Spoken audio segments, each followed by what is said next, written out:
Fantastic. So welcome everyone to Getting Started with Professional Registration. It's so lovely to see you here. Personally speaking, I wouldn't be in my current role. I wouldn't be a librarian without professional registration. So that is why we truly believe it is the best step you can take in commitment to your LIST career.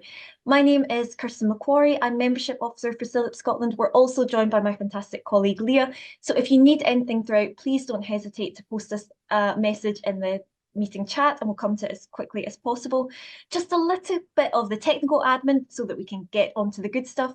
You're aware that we're recording. We are in speaker mode, so you shouldn't be very visible either way, and it's therefore entirely up to you whether you'd like your cameras on or off. It's always lovely to see everyone's faces, but if you're struggling with bandwidth at all, we'd suggest popping the camera off. If you could please keep your mics muted for now so that we can hear our presenters, that'd be fantastic, but there will be opportunities to hear your voices before we finish up today. And finally, captions are enabled. You should be able to toggle these on or off according to your preference by simply using the control bar at the bottom of your Zoom screen. And with that, it's an absolute delight to hand over to our incredible professional registration support officers for Scotland, Eleanor and Jill. Thanks so much for joining us today. Whenever you're ready, the virtual floor is yours.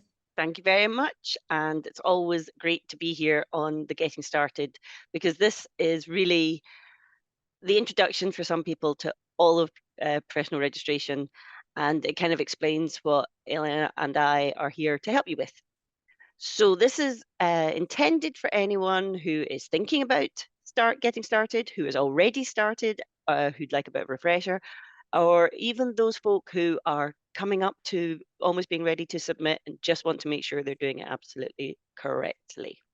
So we'll talk about what professional registration is and the process involved, and also some of our top tips and frequently asked questions.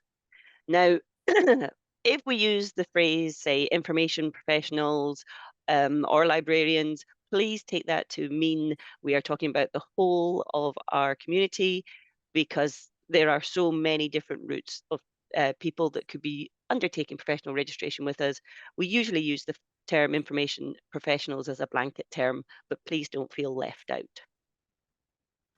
So next. Oh, how do I go next? There we go. I always feel quite wonder what Jennifer Presswood is doing now, because we've had her picture up for years, I'd say. So the value of professional registration. Why even get started? Well, first of all, why CILIP? CILIP is a chartered body, and we have a royal charter as a recognition of our preeminence, our stability, and permanence in representing our profession. We've been awarded the right to award individual chartered status, chartered fellow or member of the Chartered Institute of the Library and Information. There's a lot of charters going on here. Information professionals, now that's FCLIP and MCLIP, as well as certification, which is ACLIP.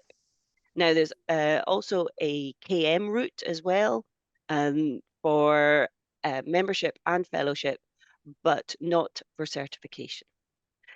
So individual chartered status imparts parity with other chartered professions. So you've chartered accountants, chartered engineers, chartered surveyors, and it's a recognised status. So this means that even if, for example, the reason I chartered way back in the day was I'm working a law firm, the lawyers didn't know what a law librarian was, didn't know the value I could bring, but they could recognise the value of a chartership. They recognised that that translated into time, effort, and having reached a particular standard of competence within your field. So it also can be, it's not even just for the post-nominals, those letters after your name. It can also be for your appraisals, or thinking about job interviews. All those reasons, the value of professional registration can be a very good boost to your career, not just for these letters after your name. More than that, though, it's about yourself. It's an investment in yourself, taking the time to develop your skills and your career. It provides you a moment in time to reflect on your professional expertise and consider your future pathways. CILIP members who have undertaken professional registration, they often comment on how much this has increased their confidence. self-confidence, but also confidence in your professional capacity. And as I mentioned there, it can help you with successfully attaining new professional opportunities. Some roles, in fact, require you to have a certain level of professional registration. There'll be adverts that say chartered members only, please. Apart from that, the mindset that we are going to talk about is all about being a reflective practitioner. We're going to talk to you quite a lot about developing reflective writing skills. You have to reflect upon the value of your CPD that you undertake, and that's really useful just for your own self-development as well. Excellent. So these are the routes that are on offer. You've got the certified member, chartered and fellow on this side. That's the general route. And we now have the chartered knowledge manager and the knowledge management fellow. The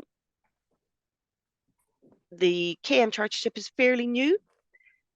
It is specifically for KM practitioners and does reflect the requirements of the British Standard ISO 30401 2018, Knowledge Management Systems requirements.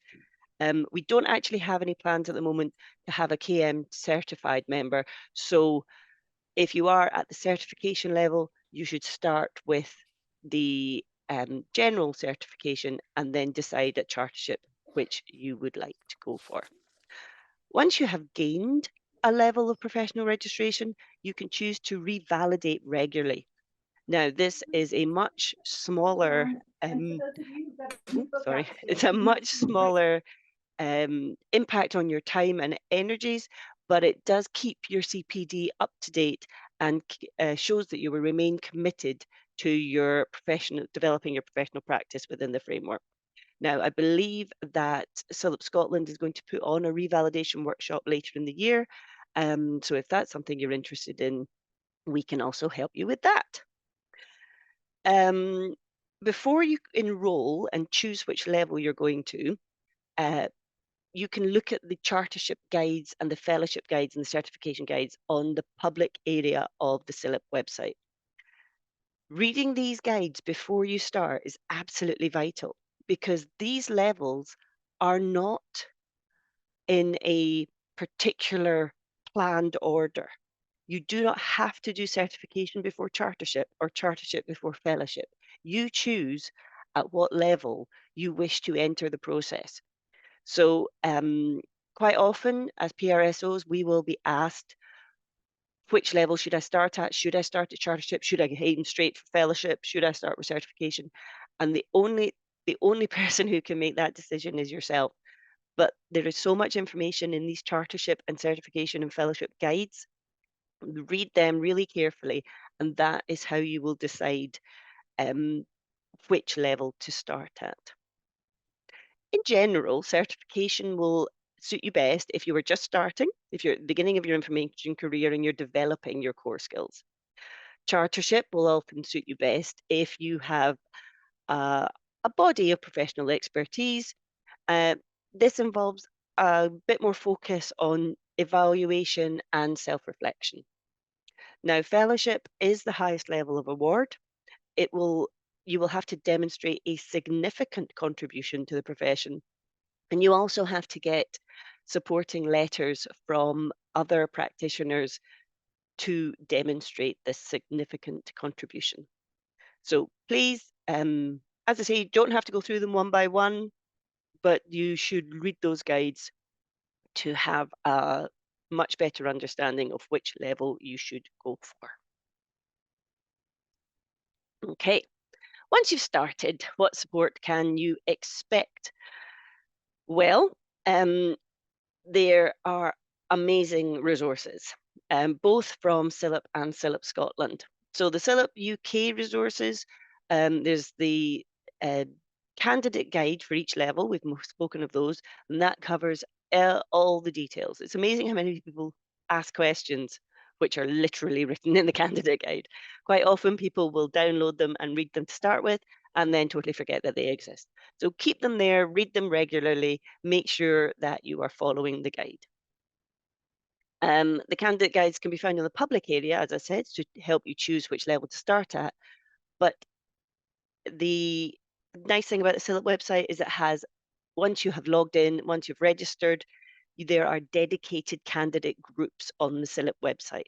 Now, these are full of information. They are full of really good guidance and examples and training videos and downloads and loads of really good stuff. There's also forum on there where you can, that's how you get in touch with the PRSOs. We'll talk about us in a minute. Where you can ask questions, either of the PRSOs or of your fellow candidates. Now, very importantly, because this is a change, this is different from what, if you've ever heard this speech before, it used to be that if you signed on as a KM route practitioner, that you would just have an online group for the KM candidates. There is a lot more information on the general candidate group. That's because there's a much greater history of, say, example submissions, example training, because the KM group is so new. So we've realized that this is perhaps an issue. And so anyone who has joined as a candidate for KM will now be able to have access to the general candidate group as well. If you have already registered, you will only have been given access to the KM side of things. So please get in touch with member services and say, you've been told there's a change in the rules. You would like access to the general candidate group, please. Could you be given that? And they will set you up with that very easily. I would highly recommend this because, especially in the area of training resources and in example submissions, it's really got loads of great stuff. There is a collection of people called the PRSOs, the Professional Registration Support Officers. I'm one of those, so is Elena, and we can help with any questions about the process, how to get, how to see yourself through this process, how to submit, how to play with the PKSB. We'll come to that later too. All these kind of things. There's an Ask the PRSO forum on the website, and there's a whole group of us across the UK, and we take it in turns to answer those queries. There's also training put on by the PRSOs. It doesn't have to be local. You can go to a training seminar run by one of the English teams, depending on your time when it's available to you. There's loads of recorded videos as well.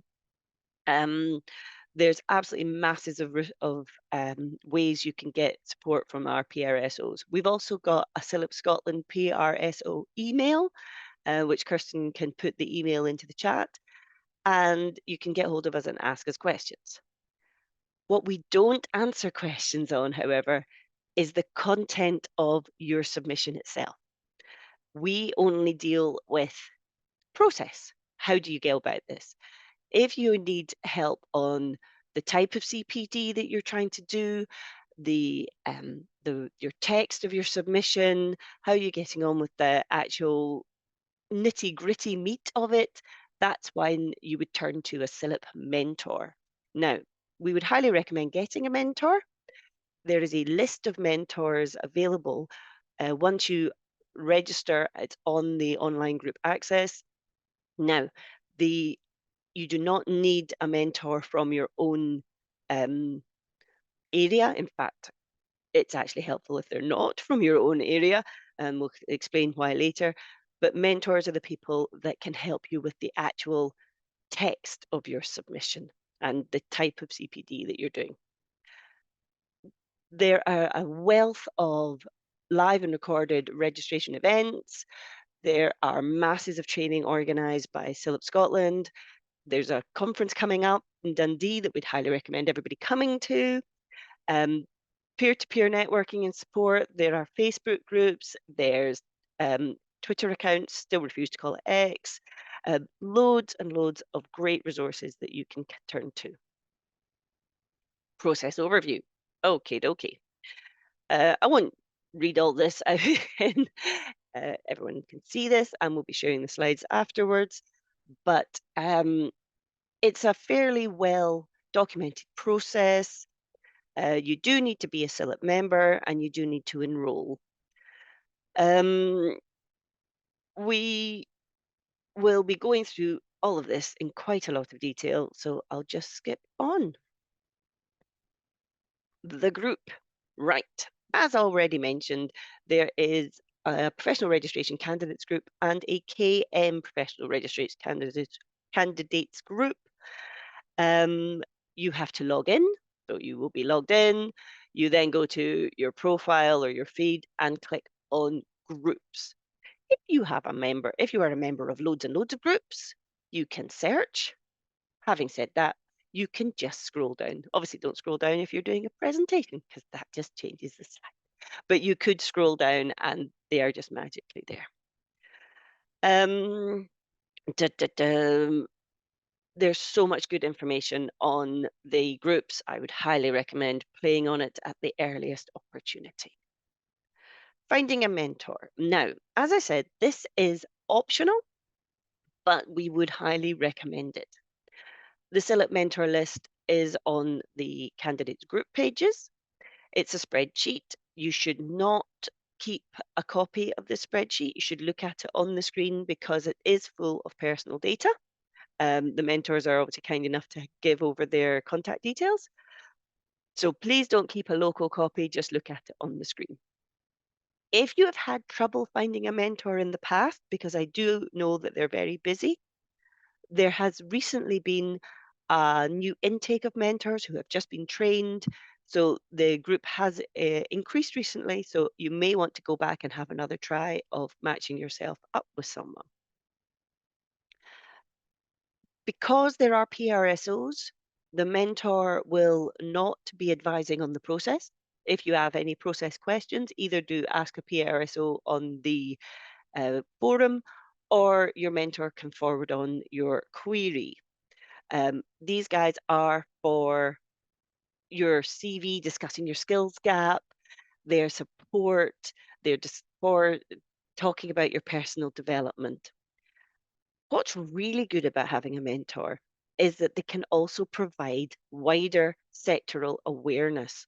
Now, this is really useful because quite often a bit of feedback that we get from failed candidates is that this assessors did not feel that they had addressed criteria 3 enough. We'll come to the criteria in a minute, but essentially that is about understanding the profession in general, not just your area of it.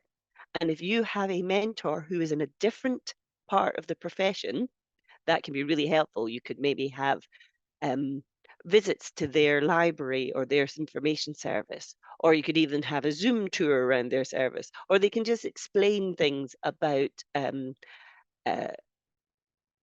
uh, topics that are of interest to the wider profession. It's really helpful.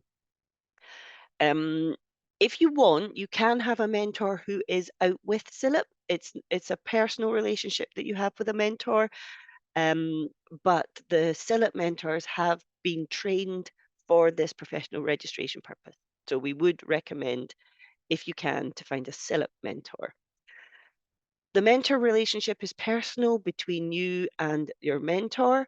So we have resources that can help, like we have a mentorship agreement, we have suggested ways that you can set up the meetings, but that's up to you. You don't have to, for example, submit that with your submissions or anything like that. And it's up to you to decide how often you meet, whether it's in person, whether it's online, what is your boundaries of your relationship. Do be aware that everyone will be busy, so try at the beginning to identify how the frequency and what kind of expectations both the mentor and the mentee have. So the mentor is there as a sounding board. Um, Sometimes it can be in your interest for them to ask you challenging questions or discuss areas of your submission that perhaps they didn't feel was going to be successful. But you need to find someone you can trust so that that is a good, open, and honest dialogue, and nobody ends up feeling tense about it. We don't want this to make you feel uncomfortable. So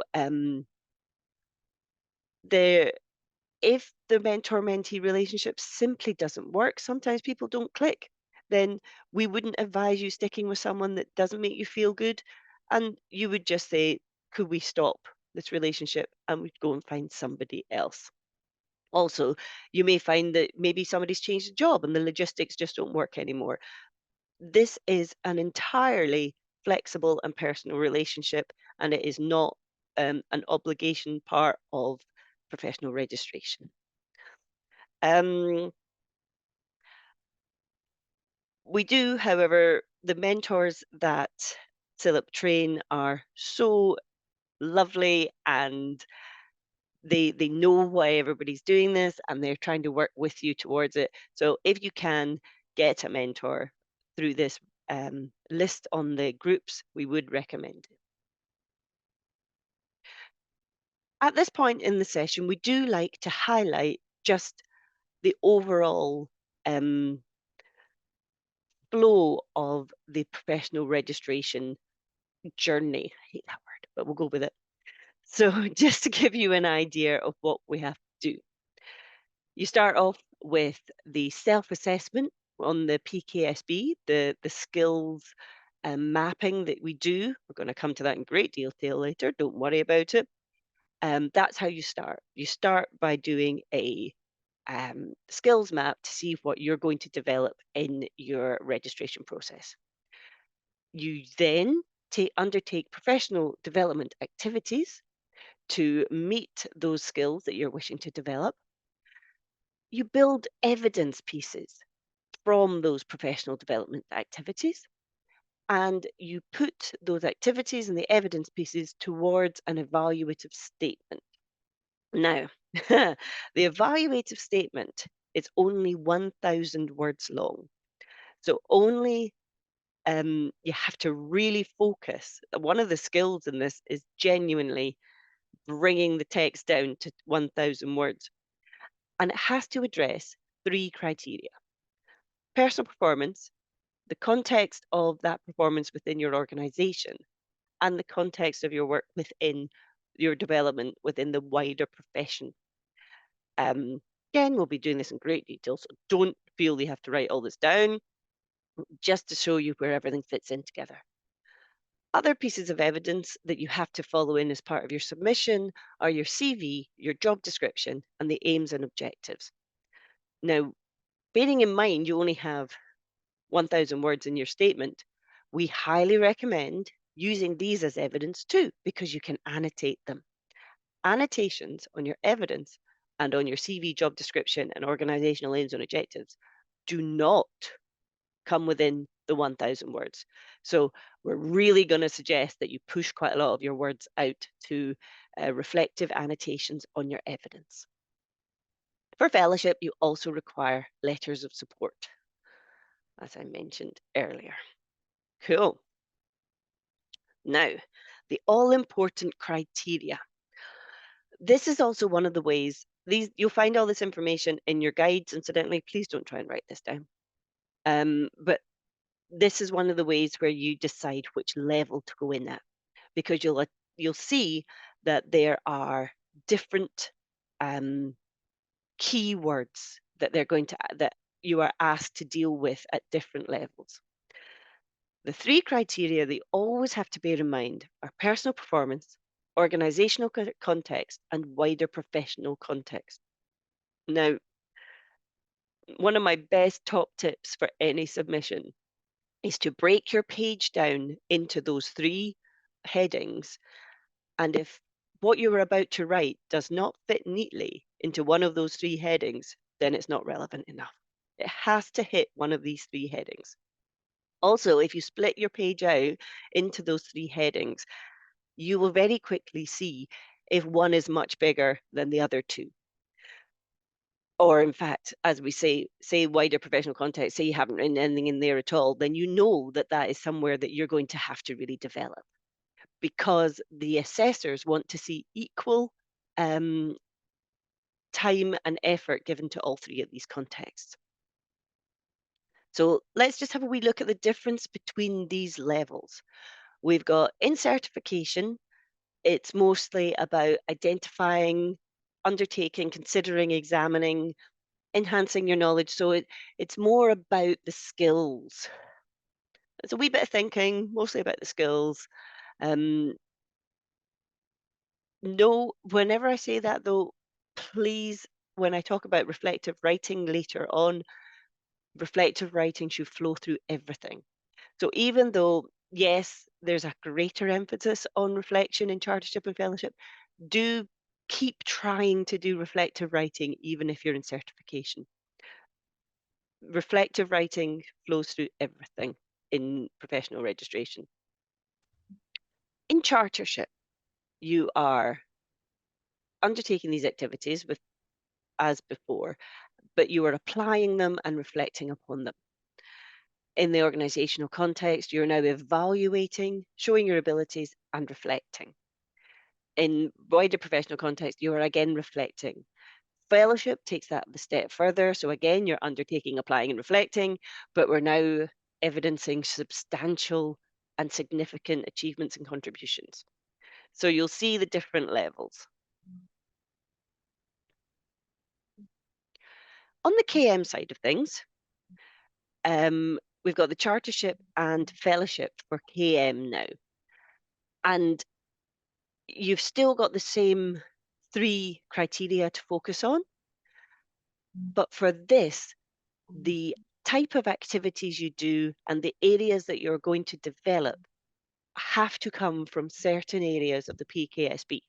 Now, this will all become patently clear when I show you the PKSB in a minute, but just to show you, there are these additional limitations on the type of tasks you can do and the type of activities and type of development you can do if you are going to be asking to focus on the KM side of things. Only makes sense. You have to show that you are in fact working in the KM areas. There is a route for those who have already got a general chartership or a general fellowship to convert.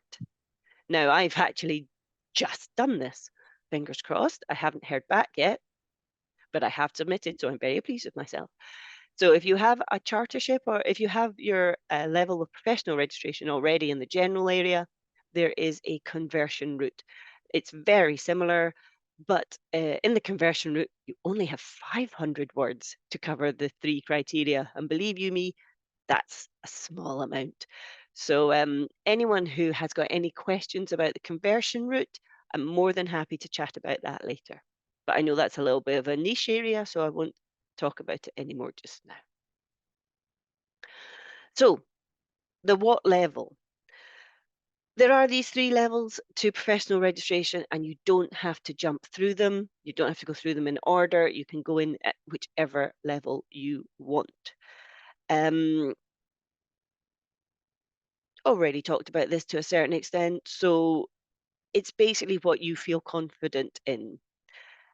Very importantly, though, if you submit at a chartership level and the assessors do not feel that you have succeeded in your submission, they will not offer you certification. If you go in at fellowship and you don't quite make it, they will not offer you chartership. You will only be assessed on the level that you have submitted for. So it's not a kind of, I'll go for the highest and then get one further down. You have to decide. And if you were unsuccessful, then you could obviously redo a different submission and put it in at a different level if you felt that on reflection that was the better level for you, but it would not be an automatic because there are different measures of success for these different levels. So be quite put a lot of thought into which level you should start with. Right. Now, one area that people sometimes fall down on is criteria 2, the organizational context. You do have to hand in, as part of your submission, the aims and objectives of your organization. Some organizations, of course, don't have aims and objectives written down, in which case I'm afraid to say you have to make them up.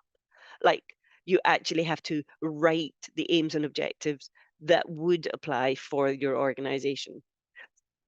You have to,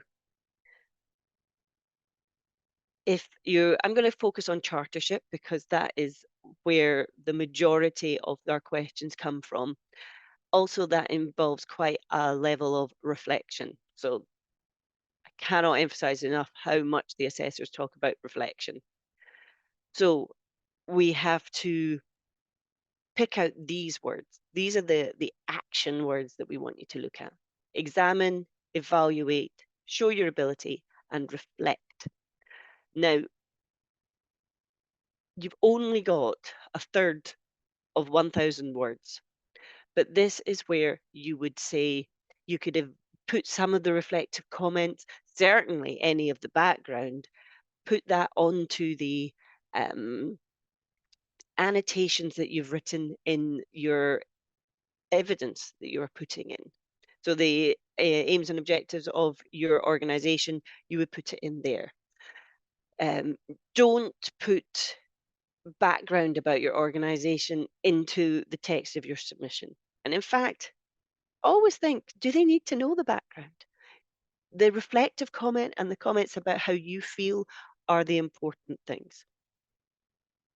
So please read these different levels carefully before you start, and always, always focus on the 3 criteria.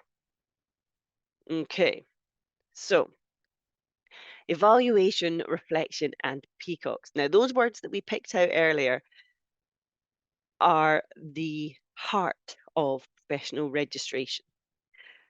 Your CPD should not be the activities you do in your development should not be in isolation. You have to, yes, create evidence, but what you are evidencing is your own thoughts, your reflection, your evaluation. It requires a different type of way to think about evidence.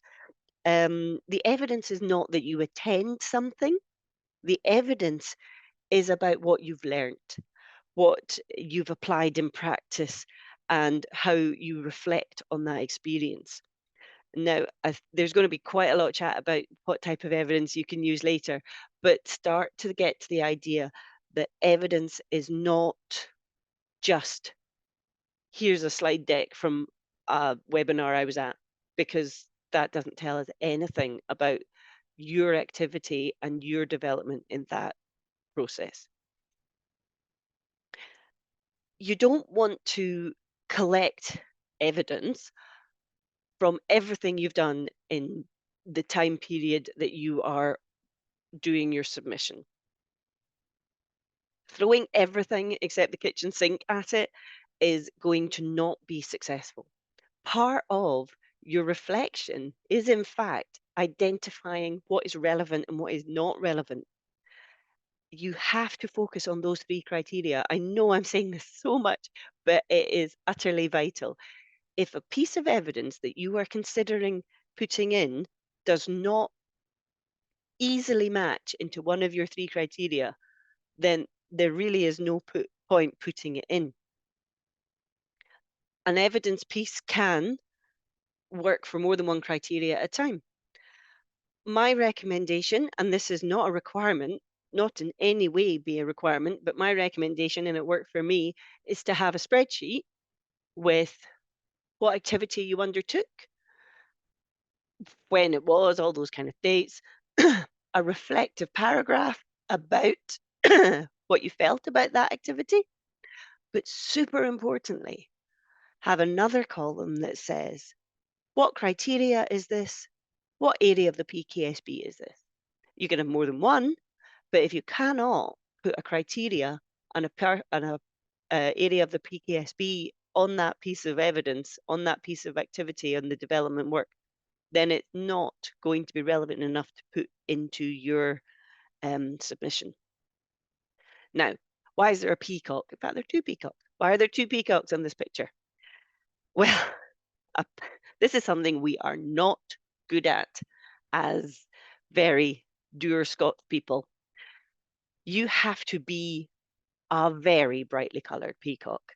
You have to bring out the showing off element of your development and your skills and your experience. Professional registration is about you. It's about your recognition of your professional practice and your development and your understanding and reflection. What did you achieve? What did you learn? How did you apply that in practice? It doesn't matter that you went to a seminar and somebody told you lots of stuff. We don't want to know about their skills and experience. It's all about you. Also, on the other criteria, the assessors are not assessing your organization. They're assessing you as an individual practitioner within that organization and within the wider professional context. It's still all about you. So you don't need to give the big background about my organization does this, that, and the other, or here's what happened this 18 months. It's all about your reflection of that, your contribution to that. It's all about me, which can be difficult. But that is one thing that you're going to have to really, really get good at during professional registration. Okay, so at the core of professional registration is reflective writing. Now, again, I mean, honestly, I could probably do this seminar in about 3 slides. Reflective writing, explain the PKSB, and don't forget the 3 criteria. But I'll just say them all again. Reflective writing is required. The most unsuccessful feedback that we get from the assessors is if people have described their development activities, they haven't reflected on them. The assessors who are marking these submissions are very qualified, very experienced information professionals. You don't need to explain to them how um, how a user questionnaire worked because they'll know how a user questionnaire worked. What they want to know is, what did you learn from that? How did you develop? How did you how did you develop your understanding of drafting a questionnaire? It doesn't even have to be what did you change as a result of the questionnaire. You could work out that that wasn't a very good questionnaire. It's all about reflection. Um, the reflect early is what I was saying about having the spreadsheet. As soon as you do an activity, note down some thoughts. You as soon as you've done it, you'll be amazed at how much good reflection you could get just by capturing it early. If you go back and say, even if you had a list of all your activities, if you go back just before you type up your submission, you will be reflecting, but given the sort of last year's worth of understanding and knowledge, you want your development at that time, your reflection at that time. If you have it all in one place as well, it's so much easier to go back and pull it all together at that time. Be specific, not general. You have to give really specific examples. You are showcasing yourself. And as I said, it's not about all these things that you've done. It's about your thoughts and your considerations and your opinions and how that changed.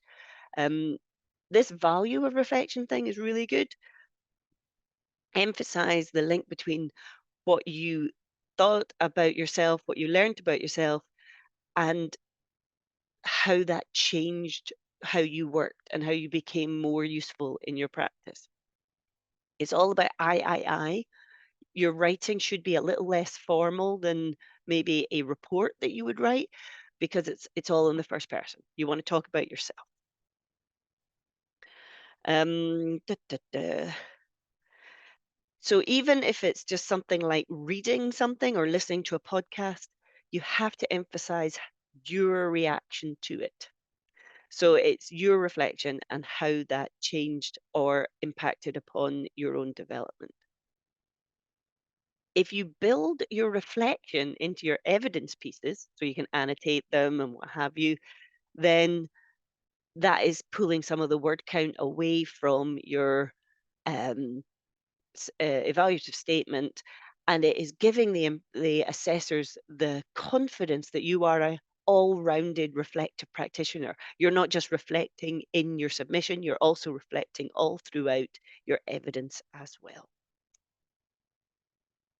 Right, now, Kirsten, how much have I been speaking for? Do people need a break yet, do you think? Well, I mean, I'm fascinated. I think it's been brilliant so far, Jill. Thank you. So we're just coming up to 11:15. Yeah. And So, we do have a couple of questions, so it oh, might be right, let's do a couple convenient of for quick questions and pause then we'll have a wee 5-minute break so that people can just clear a bit, because the next bit, the PKSB, is something that we get asked about a lot, and it's also a bit confusing. So everyone can go and grab a coffee, get all relaxed, come back, and we're just going to hit the PKSB. So what are the questions? Love it. Relaxed yet caffeinated for the PKSB. That makes a lot of sense. So Sophie's asking about revalidation, and obviously we know with the Yes, PRSOs we are planning a we revalidating are. watch this space, but is it yearly revalidation? Is that still what's recommended? It is recommended, yes. We, as PRSOs, in fact, we are not just encouraged, I think it's even on the PRSO. Is there a job description? Well, whatever there is, role description that we're supposed to revalidate once a year, and that is certainly the gold standard. When you are on the list of members, it will show your most recent revalidation date. So it is worthwhile keeping that quite recent. Um, the revalidation is not extremely time consuming. And I think it's something like 20 hours. Is that correct? 20 hours of CPD. Because I did my conversion submission this year, I didn't have to revalidate. So I haven't done that for a little while. And you will be doing that many hours of CPD anyway. And then it's a short submission that you hand in with it. We're going to be doing a session later on this year to help anybody who's got questions. And there are also recorded, if anyone's dead keen on revalidation, on the user groups, the candidate groups, there are recorded training sessions called Revalidate in a Morning or something like that, where people go through, there's a recording of how to do it. Fab, that's great. So it really is about sort of building that culture of revalidation, isn't it? Yeah. The same as the culture of reflective practice too. It's also amazing if you do it in the run up to, say, an annual review at work, because it Mm. is all the same skills. Um, it's all about what have I done this past year? What have I learned? How am I developing? What do I want to do next? And it's really good for any kind of job interview, any kind of annual appraisal, because you're putting yourself in the kind of evaluation headspace. It's really good. Yeah, that's a fantastic tip. Thank you, Jill. So Lucia also has a question. So Lucia is a regular at our PR Power Ups, of which we will be having one for the final hour today. So she would be looking at certification. She's a self-employed librarian in that she has her own reference library. It specializes in social learning, and she's Lovely. asking about organizational context. I know we've discussed this in previous sessions, haven't we, for members who are freelancers, who are unemployed, who are, where can that organizational context come from if you're not within a kind of conventional organizational structure? If it is even a, a one-man band organizational structure, your organizational goals will be somewhat different from your personal goals, because the organization um, will have a different personality and a different intention for being there. So you should still, if you work for any kind of organization, even if you are the only person there, you still should be able to create organizational goals and aims. If you are not currently employed, I know that a lot of people have been made redundant in recent years. That is not a barrier. Being unemployed is not a barrier to professional registration. You can, of course, use your most recent role. That's something I should have emphasized actually. When we're talking about development activities and the development for professional registration, we don't advise that you go back too far. From the point of um, enrolling to submitting, you're really looking probably to try and complete it with around about 18 months. This is because at the moment of submission, the assessors really only want to see development from the last 18 months or so. It has to be recent development. Now, if you have been, say, unemployed for 6 months and maybe you're using professional registration as a career boost to give you more skills that you can then apply for different jobs, you can go back to development or to an organization within that 18 months. They really don't want to see much further back than 18 months. But if this is giving you difficulties, then do contact member services and explain your position. But as I say, um, don't let the fact that you are not currently employed be a barrier to your professional registration. You can also use volunteer work. If you are doing volunteer roles and there's an organization that has organizational skills and objectives in your in your volunteering work, then you can use that as the organizational context as well. That's terrific, Jill. Thank you so much. And it echoes, I think, where Lucia was intuitively going with it, that as a social enterprise, the library has a mission, it has a strategy. So that's your Exactly. ideal.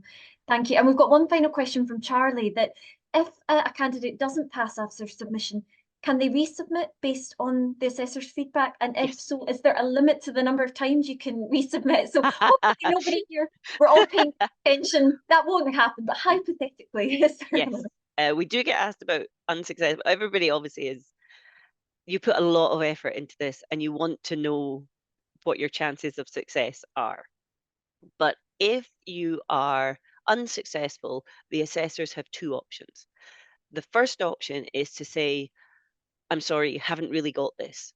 And they will give you, if they think you've really missed the boat, they will give you, and I've seen it, really detailed um, feedback explaining where it is people went wrong.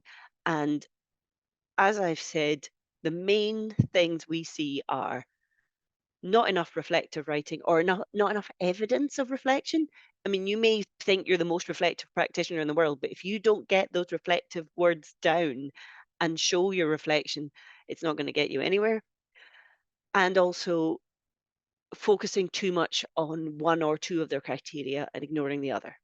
So they quite often will come back and say, you really haven't focused on criteria 3 at all, but everything else is fine. Or they might say, you've missed the reflection entirely. This is not a pass.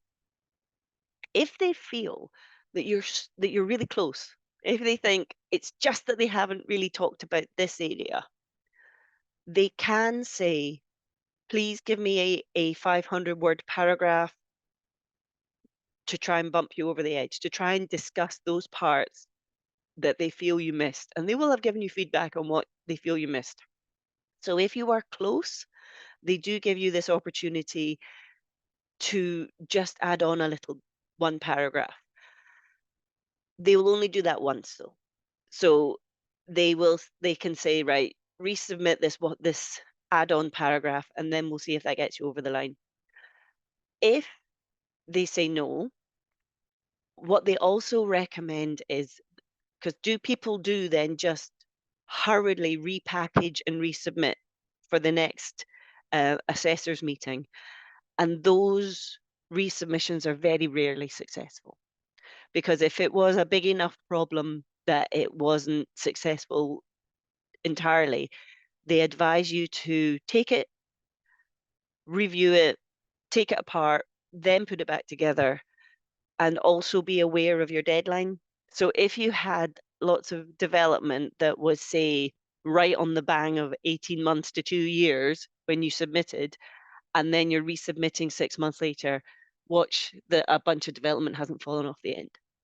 So yeah, they do say don't immediately rush back. But yes, if you were very close, you will get an opportunity to resubmit on that same initial submission, just with an extra paragraph. Amazing, Jill. Thank you so much. Such great reassurance and encouragement for all our candidates out there. And we just had one final question, which I think actually you've covered, about volunteering and that contributing to Yes. evidence. But yeah, my take would be absolutely. And it's all about just linking the skills you're developing to the PKSB, isn't it? Which is what we'll be Yes. covering after the break. Fab. Okay. Amazing. Well, that takes us to 10:53. So I think, shall we go for a cheeky 7-minute break, everybody? Let you grab that cup of tea, a breather, and then we will be back with more at 11 a.m. sharp. Thanks so much for joining us. And welcome back after the break, everyone. We promised that you would get to know the PKSB, and that's what's coming up next. So thank you, Jill, Eleanor, over to you again. Excellent. So the PKSB, I'd say we probably get more queries as PRSOs. There's far too many 4-digit initials, it has to be said. We get more questions about this than most things, especially from those who are just embarking upon their journey. So the professional knowledge and skills base, the PKSB, is such a valuable career development tool, not just for professional registration, but it is also for your own personal just self-development, for your personal career paths. It is really helpful. It's been designed specifically for our members, and it does represent, as you see through the different topics on this wheel, the diversity of skills and experience within our profession. As I said, I've been using information professional, but there is everything on here, from research to data management to literacy to information governance and collection management, records management and archiving. There is everything that you might come across. These are been designed as skills based. It is not job based. It's not part of which profession you are in. So this is where the fact that if you're volunteering or self-employed, you can still use these skills based development. It's also very good for competency based interviews and anything like that. It really gets you thinking about different ways of getting across your skills. So for professional registration, however, we use the PKSB as the framework for our self-assessment, and to identify any skills gap you may have that you are then going to plan and develop, and you will show your personal professional development in your evaluative statement. So in criteria 1 of the first of the criteria is all about identifying areas for improvement in your personal performance and undertake activities to fill those gaps. So this is how you start that off. At the start of the professional registration journey, once you have enrolled and once you've decided which level you're going into and you've enrolled, you undertake a PKSB self-assessment. At the very end, just before you write your submission, you finish with a PKSB self-assessment. So the PKSB is at the start and the end of this whole process. At the start, it is the way to identify your skills gaps and where there's opportunities for improvement. And at the end, it is the place to show that development that you've made and reflect upon the journey that you've taken. Now, it is an online tool. You do have to be signed into the CILIP website to use it. Also, I should say, whatever is saved in here is personal to you. So we can't get in and see it. It's all your login. Okay, click. Here we go. First of all, how to access it. You would go to the website. You have to be signed into CILIP to log in. So my preferred route is going into the CILIP website, making sure I'm signed in, and then use the quick links to get to the PKSB. So we now have a bunch of slides, which are going to hopefully explain what we mean when we say how many areas of the PKSB you have to look at and all those kinds of things. So we have core principles, which are inside and round the outside. So we've got ethics and values right in the middle, and then on the outside, you've got your professional development, your organizational context, and your wider library context.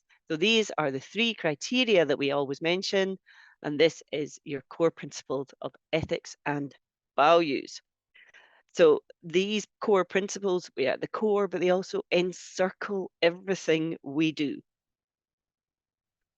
So the professional expertise side of things, now see these encircling bits, they do not, their positioning is not important.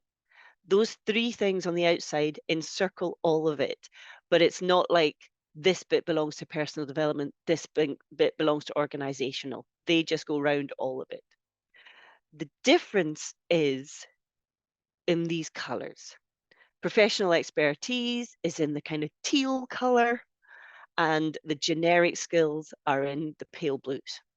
So we've got professional expertise, which are the skills and experience that you may require that are unique to our profession, whereas the generic skills are all about leadership, tech, customer service, strategy and planning, those kind of things. Okay, those are the generic skills. Excellent. So we've got the core and encircling, and then we've got the two separate bits of professional expertise versus generic skills. Now, we have 4 core principles. 1, 2, 3, 4, the circling and the center. We have 2 elements, which are the professional expertise and generic skills. We have 12 sections. Now, those are the bits I think look quite like Terry's chocolate orange parts, but that's maybe just because I like Terry's chocolate orange. So the 12 sections are the specific skill types, 8 within the professional expertise, 4 within generic skills. And within those 12 sections, there are over 80 detailed areas from which to choose from. Now, we do not, and I cannot emphasize this enough, we do not expect you to self-assess against each of these 80 detailed areas. You look at the 80 details areas and you choose 10 to 12 to focus on for your development. Now, this confuses everybody no end, so I'm going to do it again, except in different language. So what we've got is, we have got, just going to make sure I get this absolutely right. The green segmenty area, the cherries, chocolate, orange bit, is the section. The area is the detailed breakdown of that section. When you come into an area, so when you come into a section, so if you clicked on research, which is section 9, click on that, you will be given 9.1, 9.2, 9.3, 9.4. The 9 point somethings are the areas. When you come onto this page, always click on show more information, because it will really break down the expectations of that area. And it is only selecting those 10 to 12 areas that you wish to develop. I personally know of people who have gone through every single one of these broken down areas and then wonder why it has taken them 3 days to do a PKSB report. It is a huge waste of your time. You have only to look at 10 to 12 areas, not everything. Cool. Oh, I want to go back. I've clicked too enthusiastically. So here is the ratings area of a PKSB section. So we are in the collection management and development section. We are this is the bit that I would always recommend opening up. This says show more information, always show more information. This person hasn't done it right because you should always have an initial rating. You should have an initial rating, which is the one you do at the start. You should have a current rating, which is where you are in the middle of the process, and the ideal rating. Now, that is where you're aiming towards. There is a ratings key, which is up here, and the ratings key explains what the levels of 1, 2, 3, 4 mean. So, the first time you use the PKSB on your initial self-assessment, your initial rating and your current rating will be the same. There is one slight caveat to this. We've said that you can go back in time and use development within, say, 18 months of your submission date. It has to be the submission date, not the date you started. So don't go too far back on from the day you started. But say you have just completed a really good bit of career development and you're like, oh, I really want to mention that might be in my evaluative statement later. That has to be part of my development journey. Put your initial and current rating on your first self-assessment before you did that. You want to show development, so it's slightly artificial. Make sure that your initial rating was before you did whatever development it is that you want to chat about. So make sure that initial rating is from the start of your development journey, not when you actually got round to enrolling for the professional registration. So you put in your initial rating and your current rating, but you also choose your ideal rating. Whether you want to, obviously it's going to have to be higher because you have to show some development. It's only from 0 to 4, indicating how experienced you are, but you're not being assessed on the ratings. You could be on level 0 and you want to get up to level 1. The assessors aren't going to say, well, that's too low. It's all about your development. They want to see progression. They're not judging you on your level of ratings. They want to see in your comments, see, there's a really handy comment section here. Those comments should be reflective. They should be talking about your development, what it means to you, what you're learning. And as I say, don't get too tied up on, oh, am I a 2 or am I 3? Do I want to be a 3? Do I want to be a 4? Is 4 too high? That's not what you're being assessed on. You're being assessed on your development and your reflection on that development. So let me just check. Okay.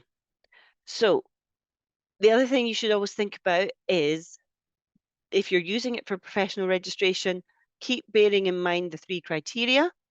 You could even use the comments box to mention which criteria you are feeling you're developing doing this part of the PKSB area. You should keep coming back and keep reviewing these things. Don't leave it till the end. That is not going to be helpful to you. You should download a report. Now, at the end of the process, you have to download your final rated areas report. This is the report on those areas that you yourself have chosen to rate. You don't download the full report. The full report will be the 80 sections, the 80 areas. See, I'm doing it now. It will be every one of those 80 areas, whether you've rated them or not. You only wish to download the rated areas report. That will focus the report on only those areas you have given a initial rating and a current rating to. If you are in the process, though, I would continue to download reports relatively regularly because then you can see if there are areas that you are maybe overdeveloping at the expense of others. If you're like, oh yeah, I'm really good at 1.1. I've been developing that area my entire time, but you haven't been doing anything on, say, 9.3, and you were going to develop 9.3, but you haven't. And that'll give you an indication of where you're maybe got to focus your development activities. So keep downloading the reports just to keep yourself up to date. If halfway through your professional registration journey you decide, oh my gosh, I actually am not doing any of the knowledge management stuff that I thought I was going to do because my job slightly changed, you can go back and delete the initial rating. You just turn that to a 0, turn it to off. uh, it will become a not initial rating anymore. It will take itself out of your rating report. Just make sure you still have between 10 to 12 areas that you are looking at, but the actual focus of your development can change over the period. We have totally understand that. You don't send in the first self-assessment that you did. So no one would ever know that. All you do is send in the final rated areas report. So that should show your initial rating, it should show your current rating, and it will still have your ideal rating. So maybe your initial rating was 1, your ideal rating was 3, but your current rating is still only 2. You've still got some development to go. That doesn't mean that you have failed in your submission, because you use the comments to explain, to reflect upon how your development has progressed, where you want your development to go, maybe why you had put such a high rating that you wanted to get to, maybe why you didn't reach that rating. It's the reflection and the development that we need to see.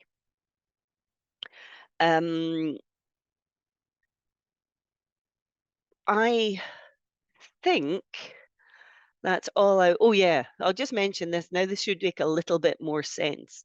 Um, we mentioned earlier that there are these different areas that you should look at for focusing on if you're doing the KM route to chartership and fellowship. So if I look at chartership here, we have got 60, 20, and 20. 60% have to be from section 6, knowledge management, 20% from the generic skills section 10 and 12. So that's customer focus and strategy, and then a further 20% from any area of your choice. So if I go back to here, that means that 60% would have to come from this section, knowledge management, and then 20% from the customer focus and the strategy, and then another 20% from anywhere you wanted. And it's slightly different percentages for the KM fellowship because more of it is about leadership, which makes sense if you're doing a fellowship submission. So using the, now this is only for those people who may have started using the very first edition of the PKSB. The PKSB changed and it has different section headings now. So for example, in the past, knowledge and information management would have been one section. It was now been sectioned. New sections and areas have been added and some areas were merged. So the only reason we're highlighting this is if you started your PR journey a long time ago and you were one of the first users of the PKSB, please, at your earliest opportunity, go back online and just check that you're using the correct PKSB, the most up-to-date one that is online just now, because you cannot submit on the old PKSB anymore. Okay. Now, I think that is where I was intending to hand out over to Elena, but I just want to check, does anyone have any PKSB related queries just now? We do have one, Jill. So we've got one question on evidence. I think we'll just hold fire on that because I Yeah, know that because there's a whole chat about evidence coming soon. we're just warming up for that. But somebody's asked a great question about the comment section of the Hmm. PKSB. Is that a space where you would indicate the criterion that you're looking at as you develop that area? I recommend that you do. Um, I have tested this, and there is eventually a character limit. So don't do, for example, this would relate to criteria 3. Just maybe do open brackets 3, close brackets, or something at the end. That will help you focus to make sure you're looking at all 3 criteria. Um, I would also use the comments box though for reflective writing. You won't be able to get a lot of reflective writing in there, but if you make sure that you continue the process of reflective practitioner in those boxes, I think Elena is going to talk more about reflective writing soon. And we do another course on reflective writing, just all on its own. And I think you can even look at that on the Philip Scotland website in its full glory if you're hugely excited by reflective writing. Um, so please go and have a look at that. But certainly, the assessors have said those comments boxes should provide evidence of reflective writing as well. The whole document should be a reflective process. Can I say I think it's 500 character. Is it 500 characters? Yeah, not even words, but So it's characters. it's So quite it's small. really just a very snippy comment on a very quick reflection. The other thing, of course, you could do is you have to put this in as a piece of evidence. You can annotate it. I mean, you can even add annotations to the comments. I mean, uh, the annotations on evidence do not count for word count. So if you need to, then annotate the heck out of it.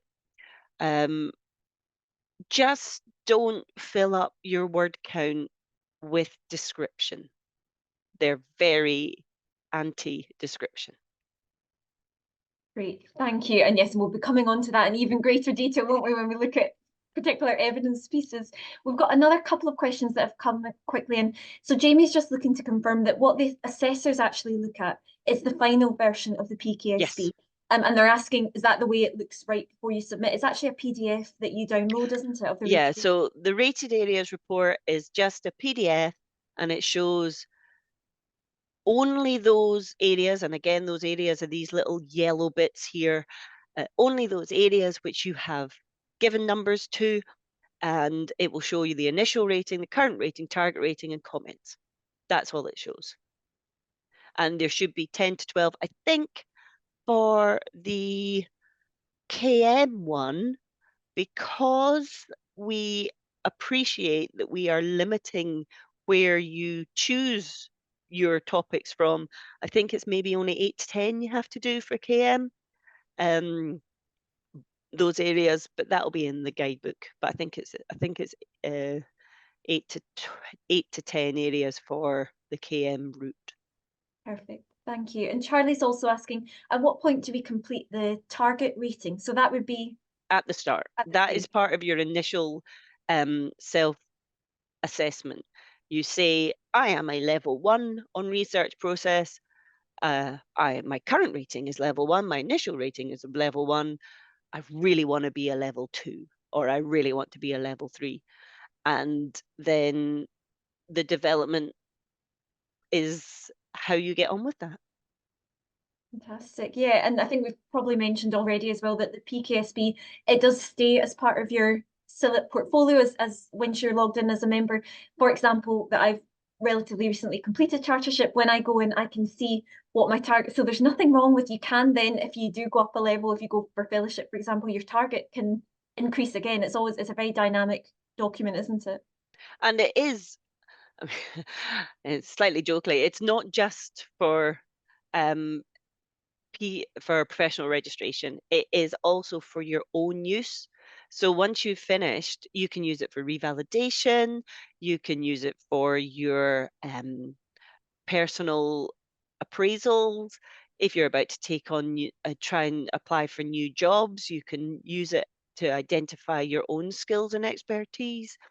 It's a really useful career development tool. Yeah. PKSB is for life, not just for Christmas. Indeed. And one very quick final question. Lucia's asking whether the PKSB, is it available to browse the areas and the more information? Is that available prior to registering for certification, chartership, fellowship, or is that only, as far as I Ooh. think it's not. I think it might only be, but I could I be mean, wrong. I thought it was open to all members. Okay, yeah. Let's see what the notes. No, I think it's just open for when you start your professional registration. Is it? Right, okay. Not for all members. Well, Right. yes, it is, but when you start your professional It registration. says I think PKSB, you need to be signed into the CILIP website to use it. So, I don't know, have a try. I will investigate behind the scenes. Investigate that. And I shall reflect on what I find. So Quick, email Emily right now.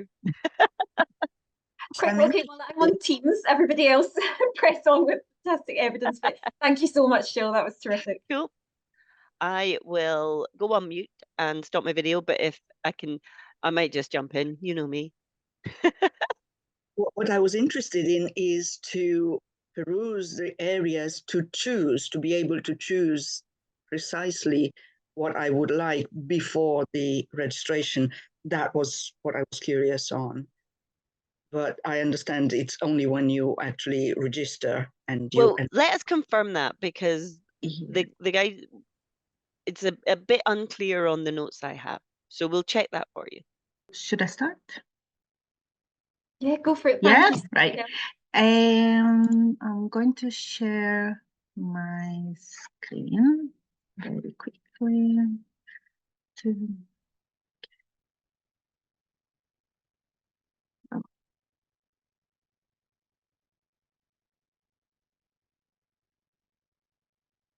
Can everybody see nothing? Yeah. Perfect. Lovely color scheme as well. If I may say. I was going to say this stayed from the Winspiration conference. I mean, Well, okay. long may that continue. It's very chic. So, hi, my name is Elena, and I will talk about a bit more about the more practical end of the professional registration process. Now, Jill has already said so much information. So, but I'm going to go through some of. So she gave a lot of theory, but also some practical example. Now I'm going to go a bit more in the practical examples. Professional registration, Jill made it perfectly clear, can take place through a variety of activities. So you can have like the water cooler conversations to proper residential courses.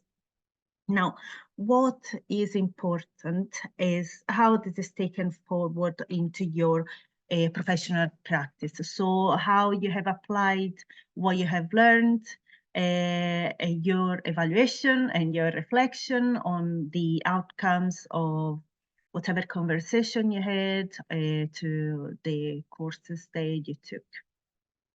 So this slide just shows a range of activities that you can take for professional registration, for your own development, for your professional development.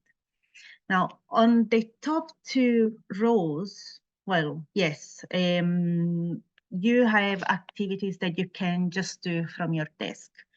So reading and listenings, you can just do it from home. You can do when you have a bit of time at work, if you have a bit of time at work.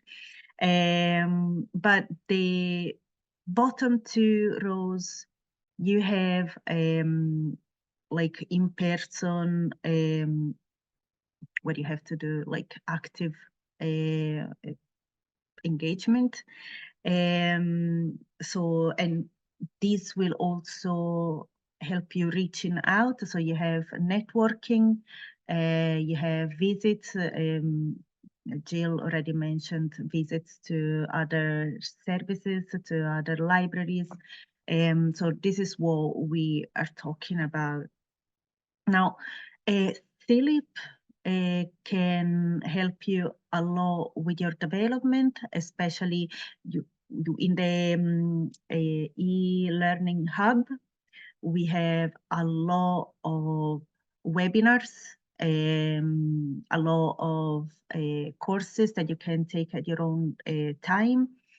So for example, if you want to develop your leadership skills, so you have stepping into leadership webinar, or also introduction to research skills. So, but these are just two of the many webinars and courses that you can find, and they're self-paced, so you can do it on your own time. You can pause it, follow 10 minutes, pause it, and then go back whenever you can. So that is, especially now that we are all very busy and you have work and you try to have a work-life balance, or you have caring responsibilities, these self-paced courses are very helpful, and they are they will work for your professional development, and they are valuable evidence pieces that will make for valuable evidence pieces.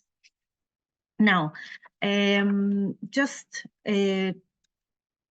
to the conference as well. Sorry, I meant to say that there is the conference.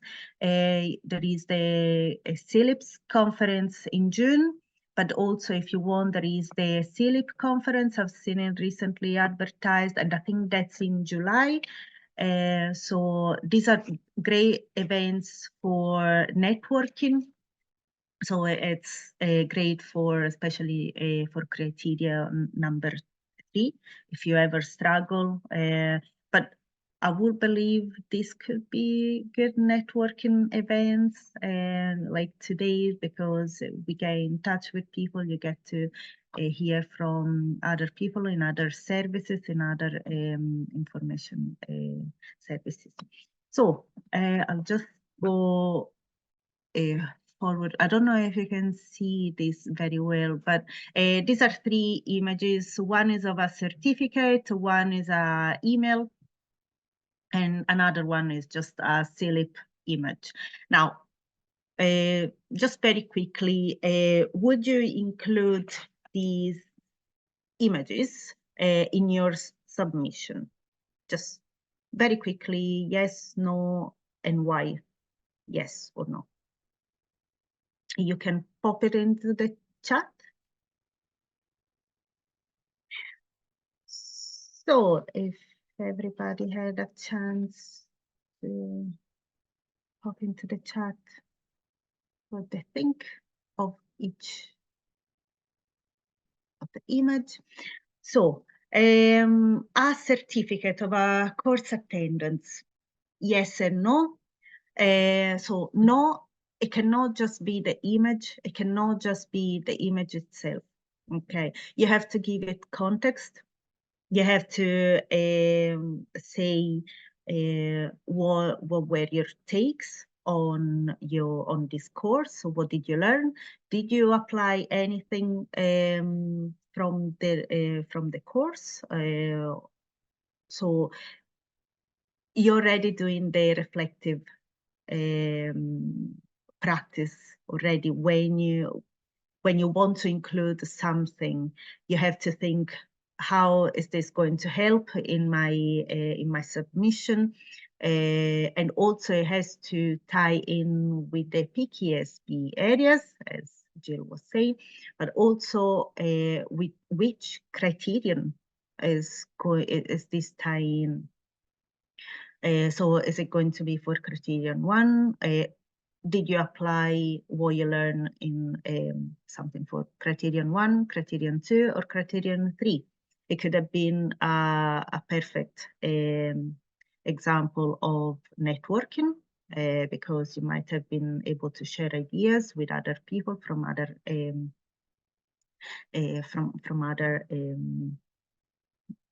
libraries and information services. It could be something to improve your skills, so criterion 1, or is something that you could have applied to improve your service, so criterion 2. So you already have to do some reflective working already when you choose your evidence pieces. Now, for the email, yes, you can use it, but again, you have to give it context. So you have to say, for example, first of all, if you want to include something like this, you will have to redact. So you have to delete the name of the sender or the receiver, and if there is any personal details, you will have to take them out. You can take the body of the letter, but you have to be really compliant with like copyright, data protection, safeguarding compliant. This goes with, for example, internal reports. It's all great, you can use them, but make sure that what you're using is legal. Okay, so always make sure that no details, just the main idea of the letter or of the email or of the report.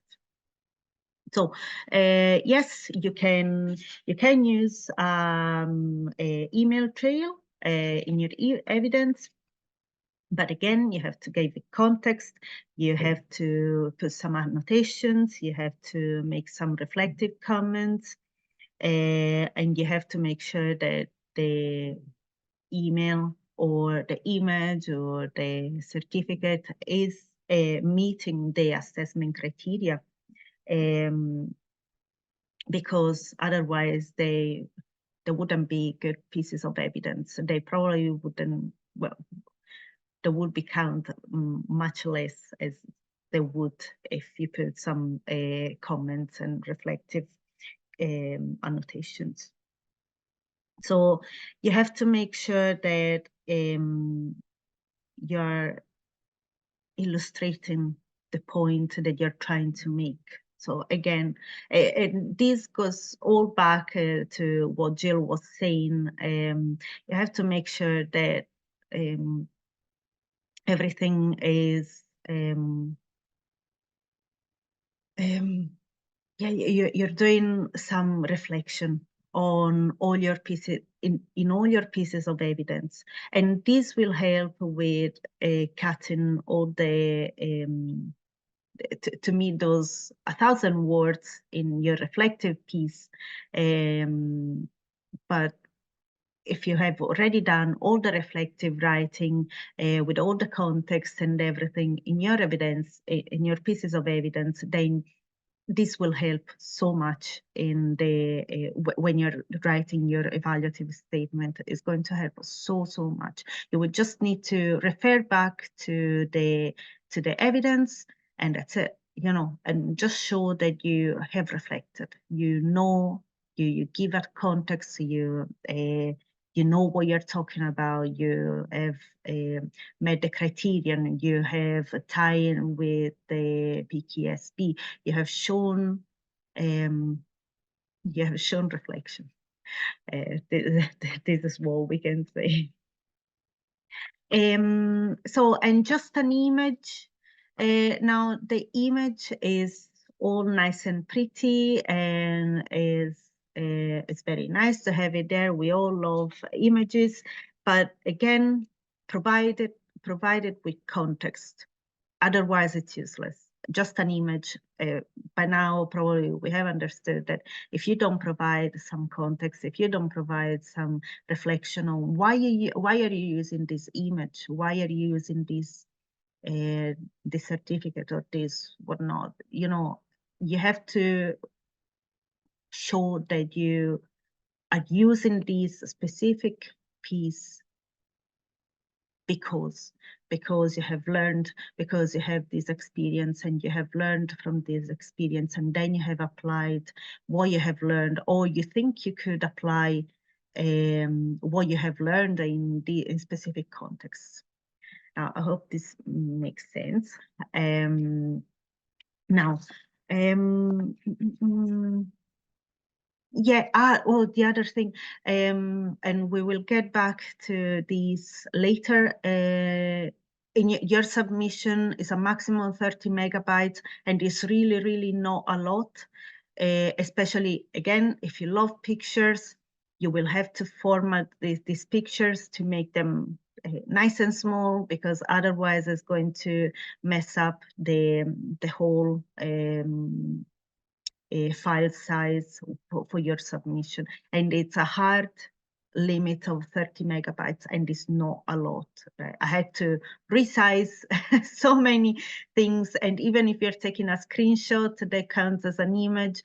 So it's going to be a lot of resizing and formatting of pictures. Now, can I go? No? Okay, great. So, selecting evidence, obviously, as trying to make it clear here that you will have to select your evidence. You don't just put there an image or a piece of evidence as well, just in case. It would be good, and we don't all do this. I didn't have a clear plan, but when you are starting on your professional registration, it would be useful. It would be useful if you could have a plan or a rough idea or where on how to use the various activities to support your evaluative statement. You should have kind of a plan on how to use the evidence for your evaluative statement. I didn't. To be honest, I didn't.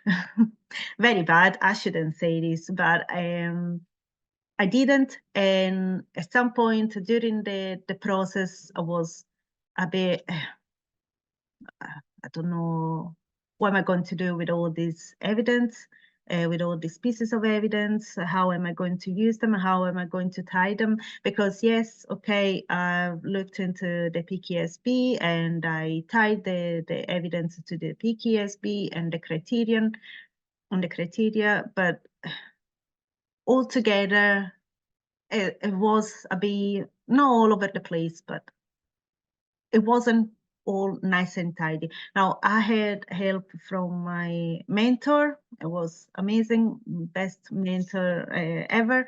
So that helped a lot.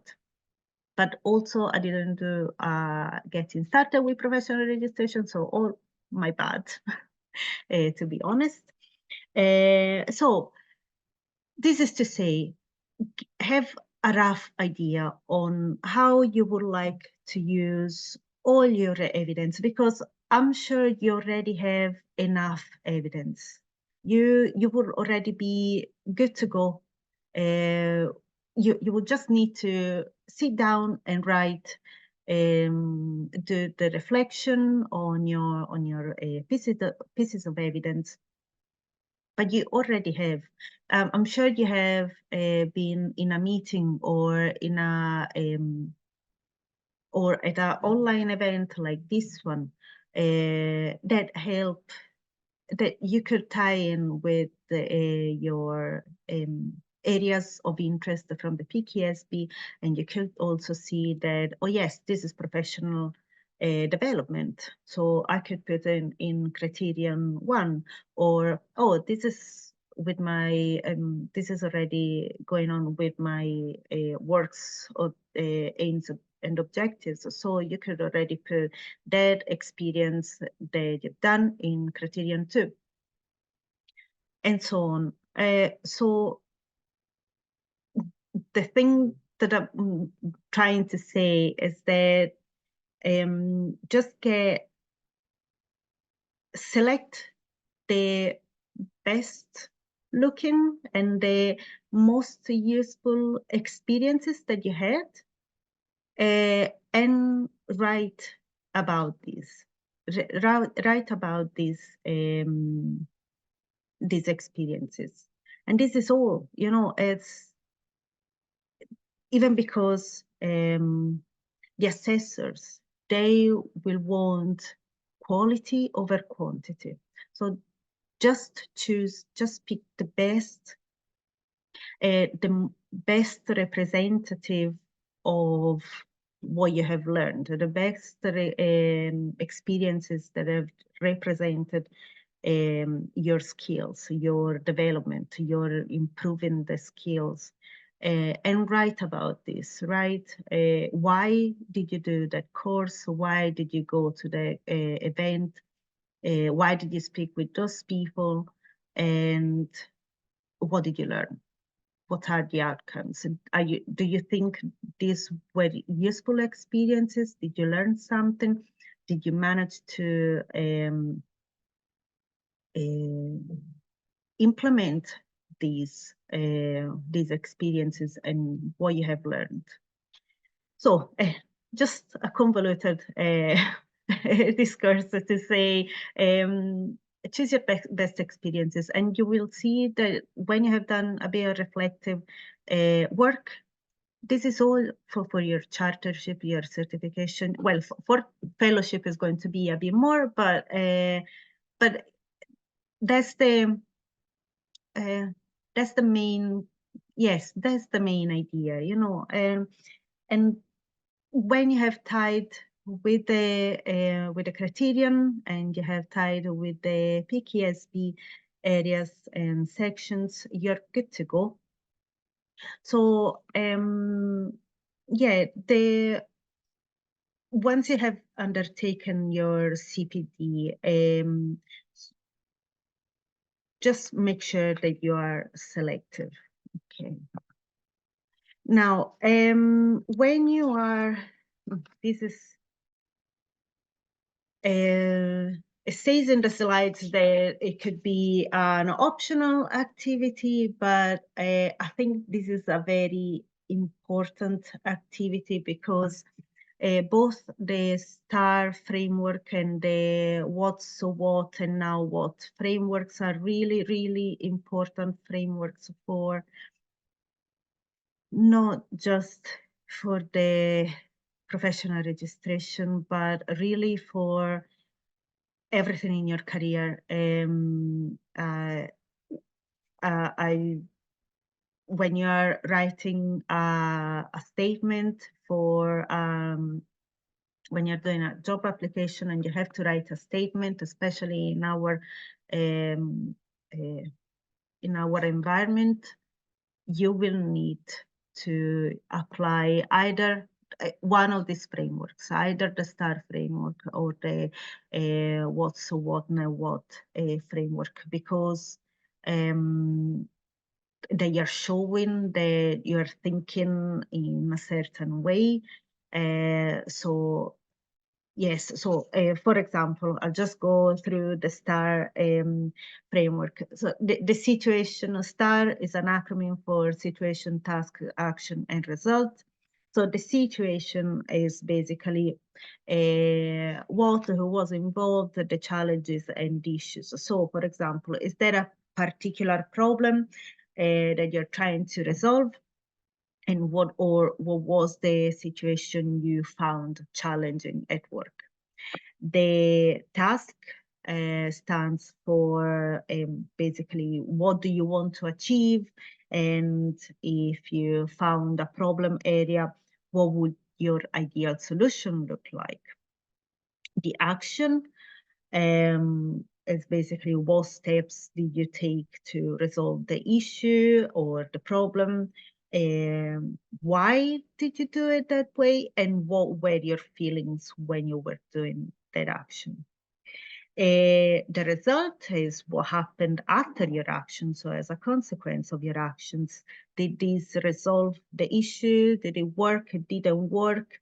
If it worked, why do you think it worked? If it didn't work, then what you could have done easily, differently, sorry. What you have learned from the process. Now, what you have learned from the process is the outcome is really, really important. I cannot stress how it's important to show that you have learned something. Is action, reaction, but also reflection.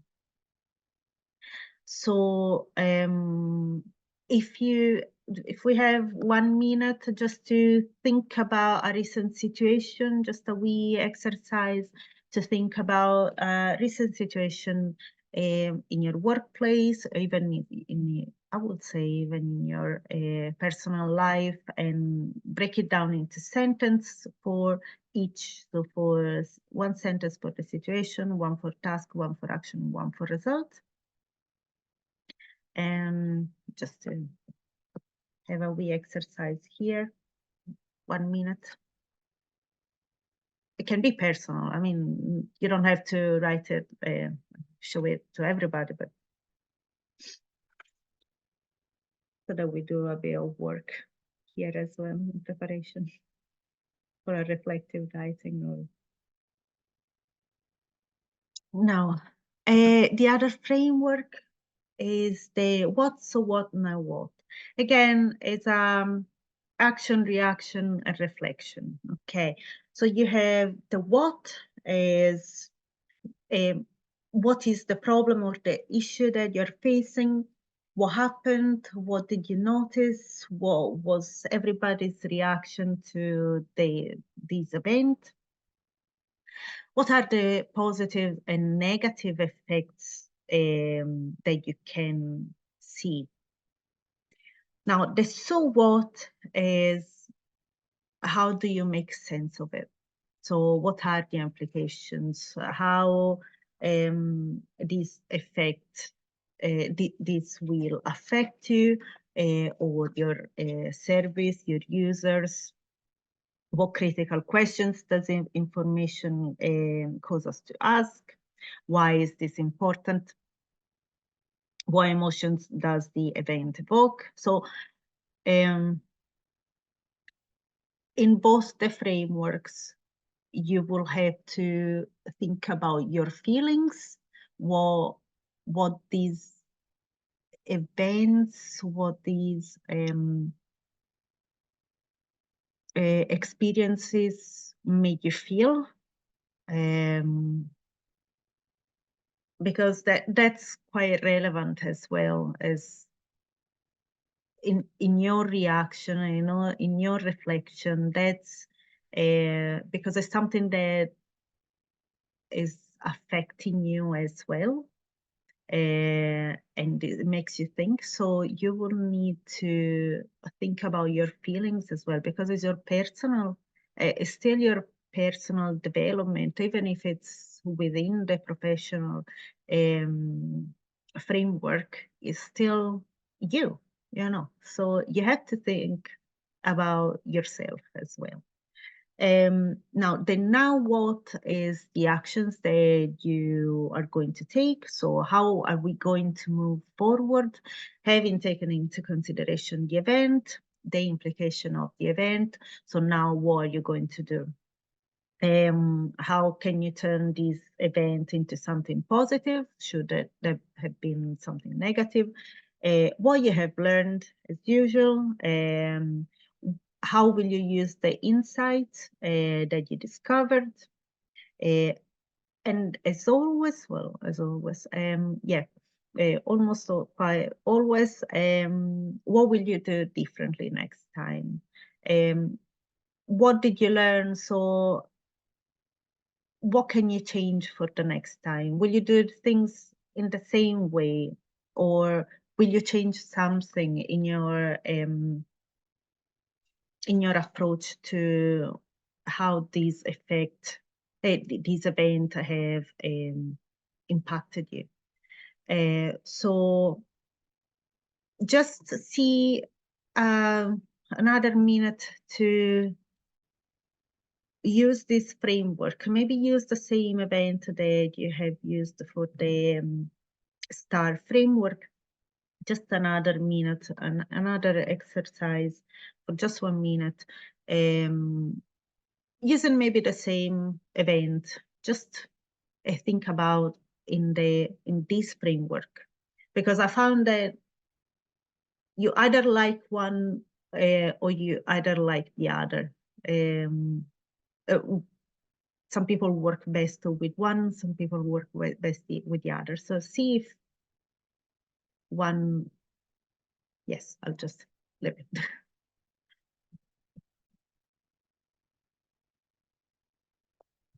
Okay.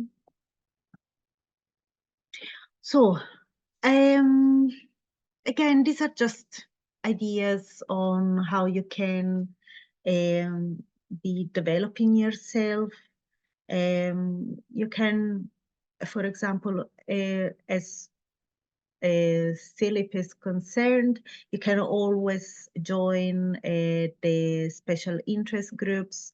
And from there, you will see they have many different publications, and you can always, it's a great it's a great way to networking. But also to learn about different area from yours. So for example, I work in public libraries, but I'm very interested in metadata. I'm very interested in health libraries. So being registered with, signing up with a special interest group, that's going to be helpful to gain another understanding of areas, environments different from yours. So that is very highly recommended that you go and sign up with one of the groups. You can also sign up with the various regional networks. Now you can always volunteer, and you can go, and you can also use the social media in your, just to go back to the evidence that you can use. Social media is great, especially Twitter or Instagram, Facebook, really anything that can be a good piece of evidence. Now, it's just an example. Another example, if you are a school librarian, you may be building collections to support the well-being or health literacy of your users. So aligned services could be public libraries, bibliotherapy, or health librarians for the health information services to patients. So these are just ideas, you know. You will see while you go along as well, if you have more interest in even looking at the PKSB, you will see something that is going to pique your interest a bit more than other things. So again, the PKSB is great. It's a great, it's not just for your professional registration, it's really for life, for the whole of your career at least.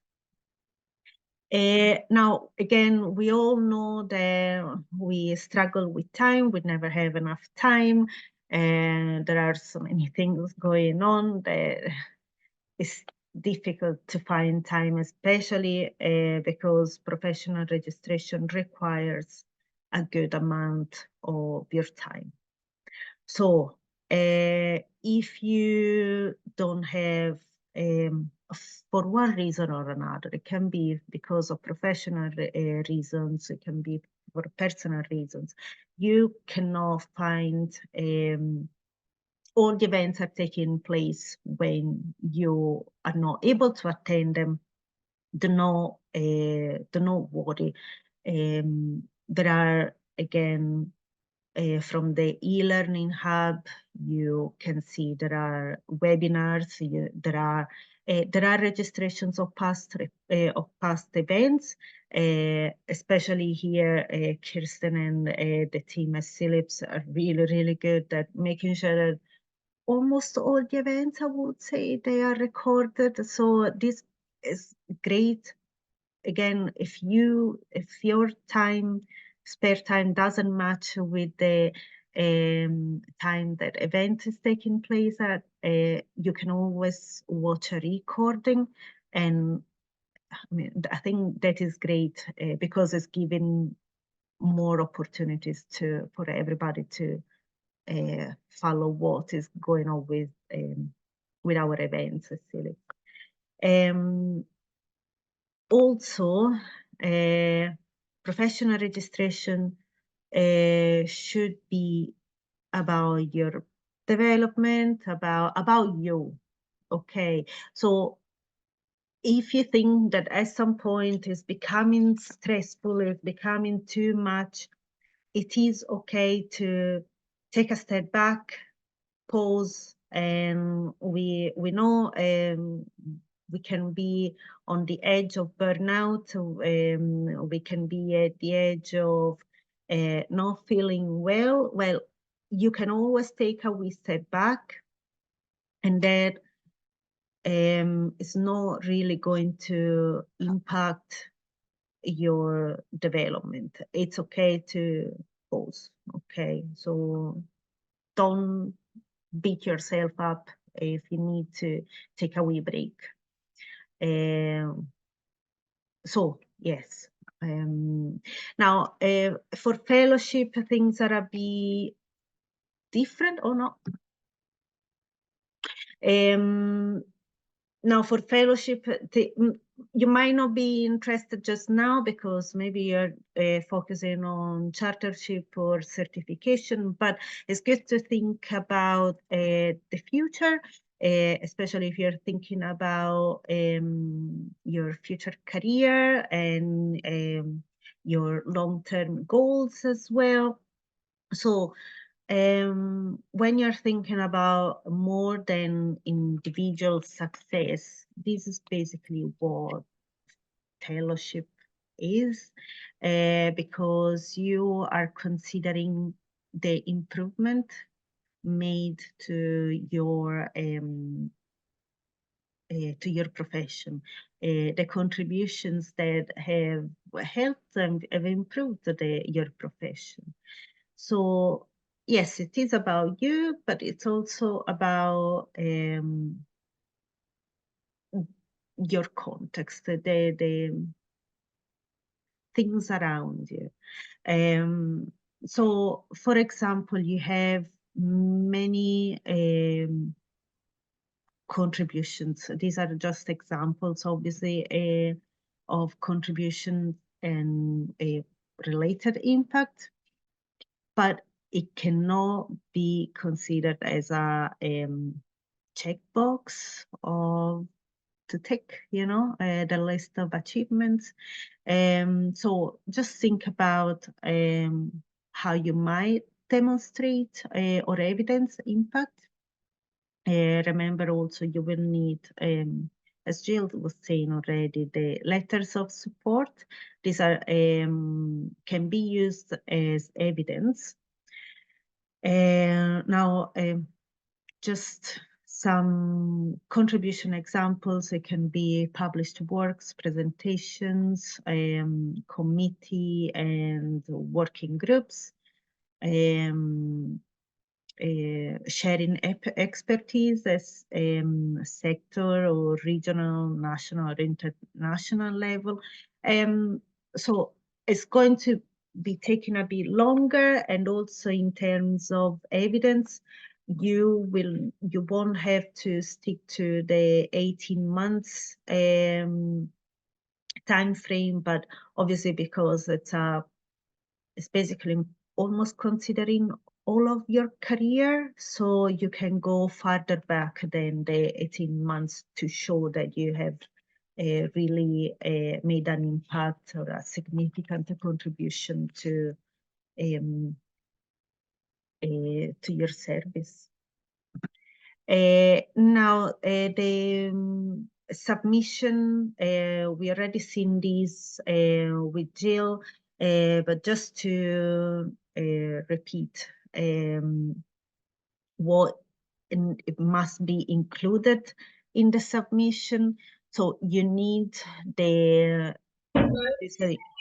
your CV, job description, and organizational aims and objectives.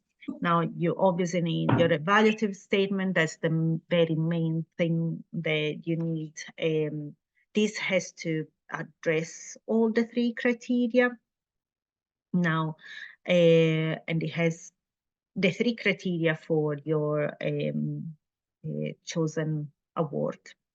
Now, there is a very hard limit on the word count. It's 1,000 words for a chartership, and those word counts, you cannot go above that.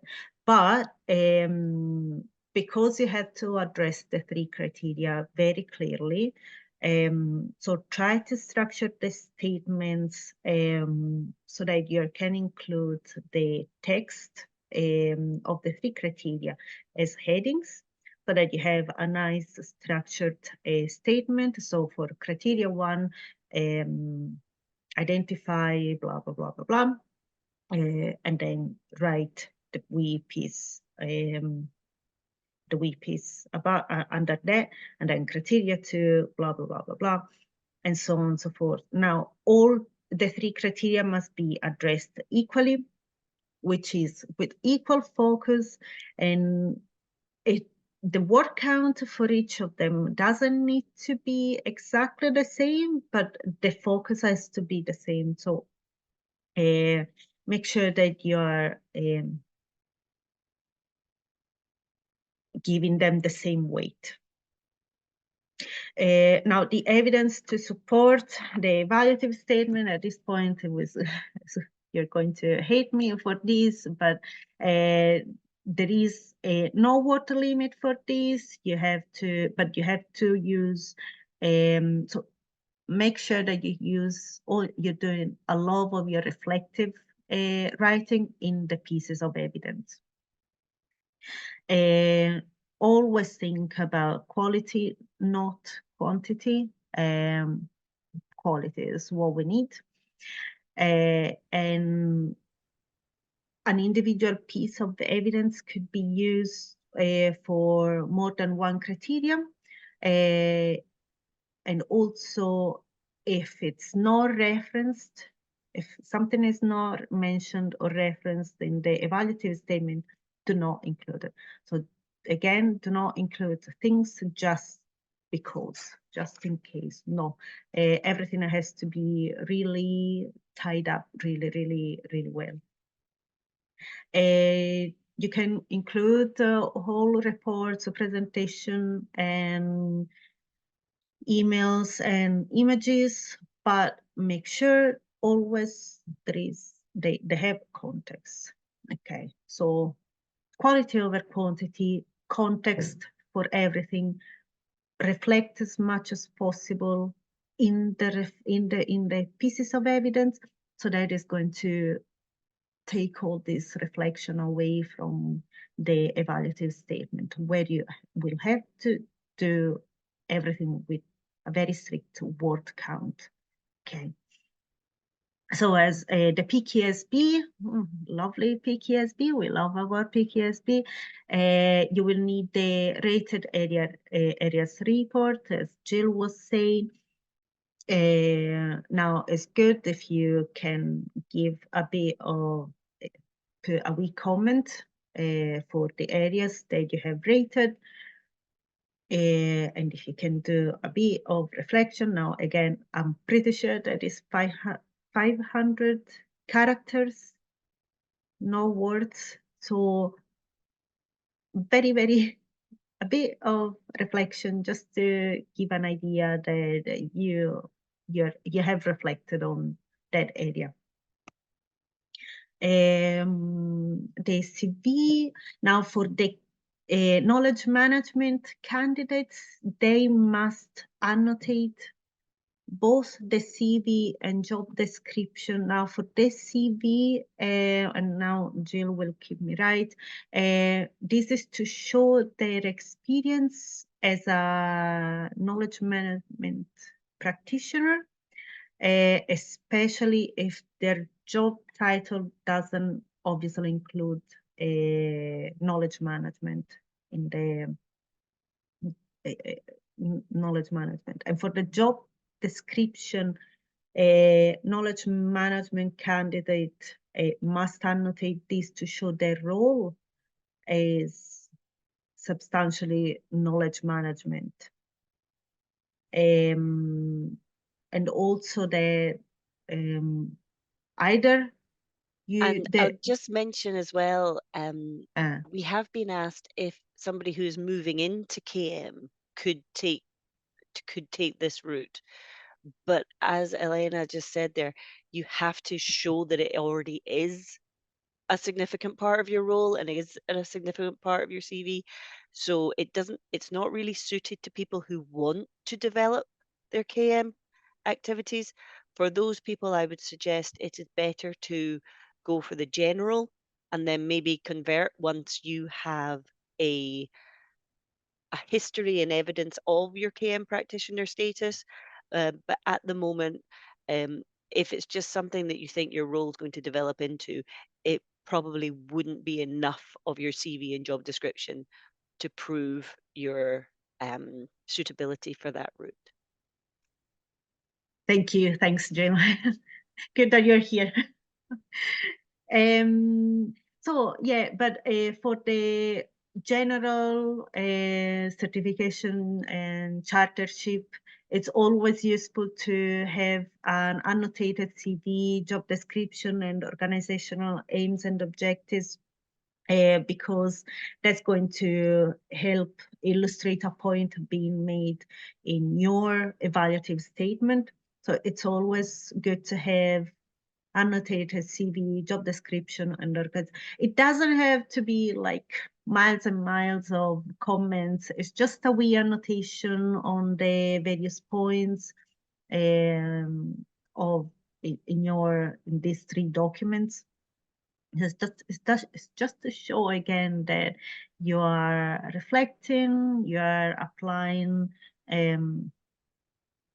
what you have learned again, or if you have used something from your job description, some skills that were there, you can say, oh yeah, I have organized these, or I have implemented these. So it's to show that it's a continuous process, but you are working on that continuous process. The organization aims at objectives, they have to be included. Now they have to be included, and as Jill said at the beginning, if your organization doesn't have some aims and objectives already written somewhere, you will have to do it. So not fun, or fun maybe, who knows. So yeah, there is a limited word count in the evaluative statement. Again, if anything, all the context, all the descriptions, short descriptions, for the relevant documents, they have to be in the pieces of evidence, so that you can focus on the condensed reflection in your evaluative statement. And always remember to reference very, very clearly where from the evaluative statement, remember to reference all the pieces of evidence, all the supporting documents, etc. The letters of support is only for the fellowship candidates, and they can be used as a piece of evidence as well. Now, for submission, now you have two options. The option one, personally, I've done this one. It's everything in one file. So it's basically a very long PDF file where you're going to use links and hyperlinks for reference in between evaluative statement and the evidence that supports it. Now, do this if you're quite comfortable in your IT skills. But I think nowadays it could be fairly easy to do it. Always include a table of contents with the hyperlinks again for easy navigation, because remember these are all that you're doing. All this submission is for the assessors, and they are people, so they will need an easy access to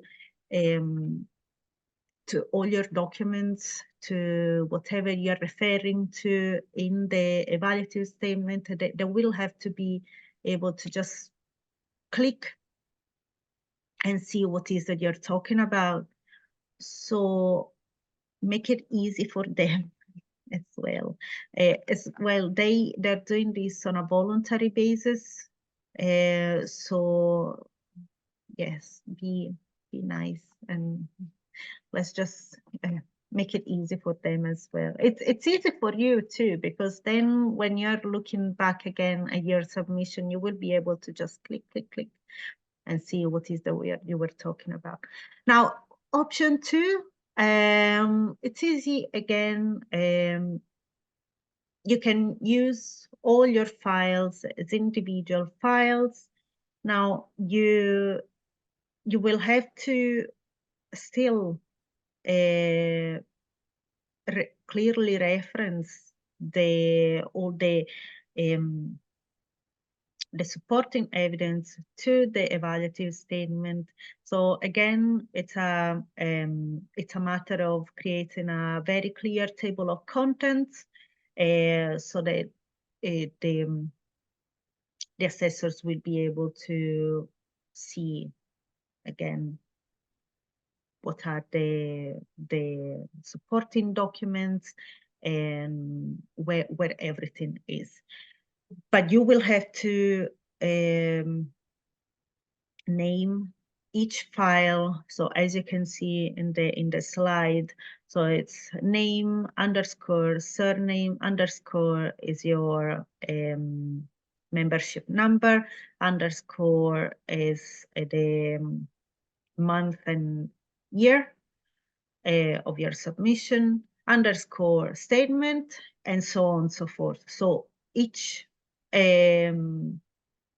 pieces of evidence, your CV, your evaluative statement, everything will have to be renamed accordingly. Whether you choose option one or option two, you will still have to zip the file. And as I was saying, there is a hard limit of 30 megabytes. Whether you do option one, all in one file, or option two, all individual files, is always 30 megabytes. So it is not a lot. Even if it's a zip file, it's still not a lot. So make sure you're formatting the pictures accordingly, and make sure that you're using, you know, all the usual stuff. Check that everything is usually is the images that can be a bit of a problem, or if you have another PDF, something else in a PDF, those can be a bit larger files. So make sure that everything can go under 30 megabytes. Now, for the candidates with a disability or neurodiversity, they can be presenting particular challenges in undertaking the knowledge management chartership or creating a submission. You can always submit a candidate impact statement, also known as a disability impact statement. But that's part of the submission, so that's going to be at the moment of the submission. Now, this is obviously optional, but it's going to provide the assessors with some extra context.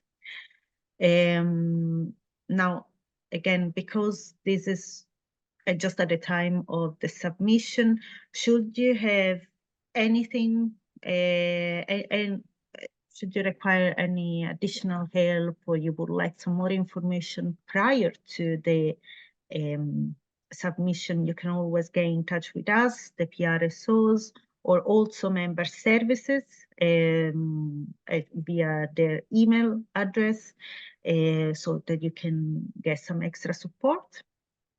So just let us know. Now, going to the fees, there is a fee for submitting your application, your submission. So, and you can see this is as 2021, but that's because that's the last time they have reviewed the fees. So as of 2024, we are still at 45 for certification, 75 for chartership and KM's chartership, and 95 for fellowship. It's totally free to revalidate and strongly encouraged to do it yearly if you can. If you cannot, that's okay. So Jill already covered this. When the assessors at the professional registration panel are assessing your submission, if they feel that the candidate has met 2 of the 3 criteria, but is very near to meeting the 3rd criterion, but they're not there yet, they can ask for further information, and it's going to be an additional piece of 500 words. Now, after acknowledging receipt of the request, the candidate has usually 6 weeks to respond, although if there are extenuating circumstances, this can be extended. Now, if there is a very uncommon scenario that the assessors do not agree on a result, there is going to be called an all panel for the professional registration panel, and the submission will be assessed by the all panel. So all the assessors are going to come together and look at that submission, but it's very, very rare.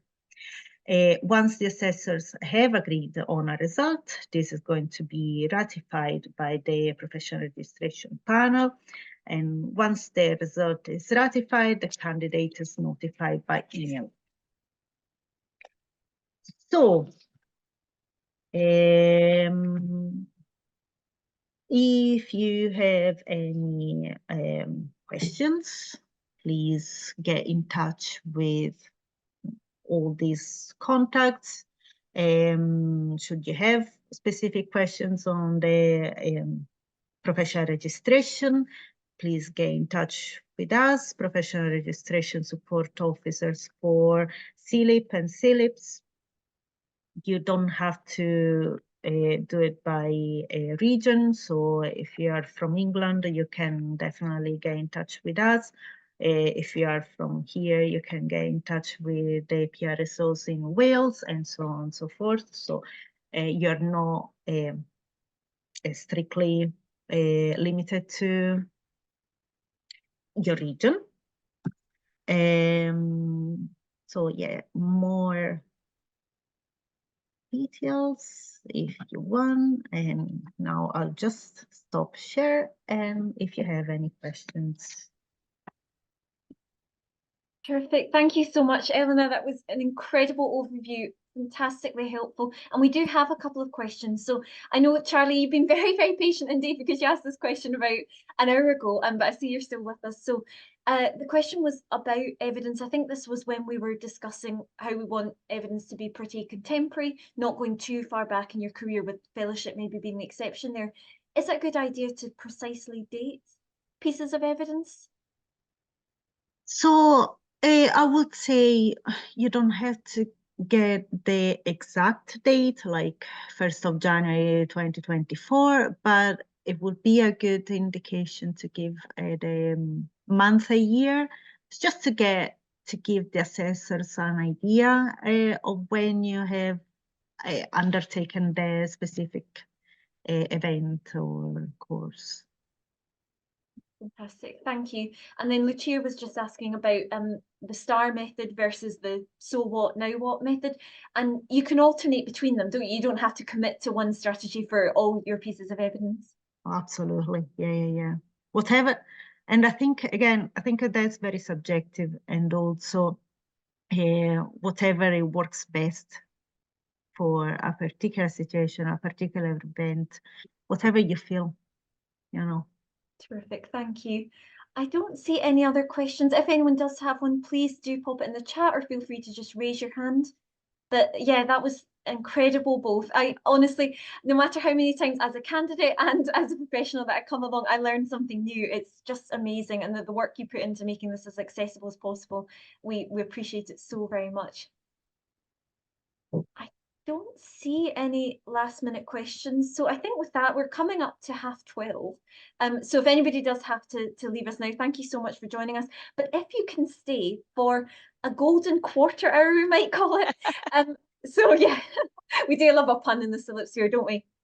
So as you might have seen from the Phillips calendar, we run regular bi-monthly PR Power Up. So this is an online meetup. It's not recorded. It's not nearly as we don't have slides. It's not as informative, unfortunately, as a session that Jill and Eleanor would take. But really, this is just our way of supporting candidates, peer-to-peer support, making sure that very often what we find is that the hardest thing is carving out that time to reflect on your practice, to bring this evidence together. And it's ironic that the very professionals who are doing all the most amazing work can often struggle to find that time. So that is what the PR Power-Ups are all about. And we thought we would give you a sneak preview of what they're like for the rest of the time that remains for us today. So there's a few too many of us, and Leah's fantastic. Thank you, Leah. Leah's popped in the chat the next link for the full PR Power-Up taking place at the end of the month. But what we would usually do is, if there's a smaller number, we would go around the room and just share what we're thinking of working on, reflecting on for the time that we have. We then go cameras off, mics off. So I'll pause the recording at that point, and then I think we'll probably just take 15 minutes. So a golden quarter hour to delve in. I mean, you've had a lot of resources shared with you today, so there might be something that you want to pursue. We know that the PKSB is there and available for your use. You might have thought, oh yes, I did love that meta direction of we're going to reflect on today's workshop and see what directions come. So really just identify what you want to spend those 15 minutes on related to compiling your portfolio. We'll be cameras off, mics off, then we'll come back together and just share how we find it, share sort of inspiration. I will be here throughout, so if you get stuck, if there's a chartership emergency or anything like that, just come off mute or feel free to post a comment in the chat. I can see some people are already sharing about what they're going to look at, which is terrific. And yeah, we will be back here at 12:45. So I'm going to pause the recording before we do. Thank you so much again, Jill, Eleanor. Honestly, I learn something new every single time you take us through this PR journey.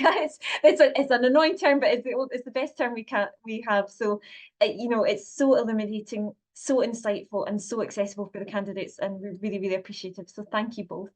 Fab. Recording going on pause, mics off, cameras off. We're going to have a golden quarter hour. Thanks, everybody.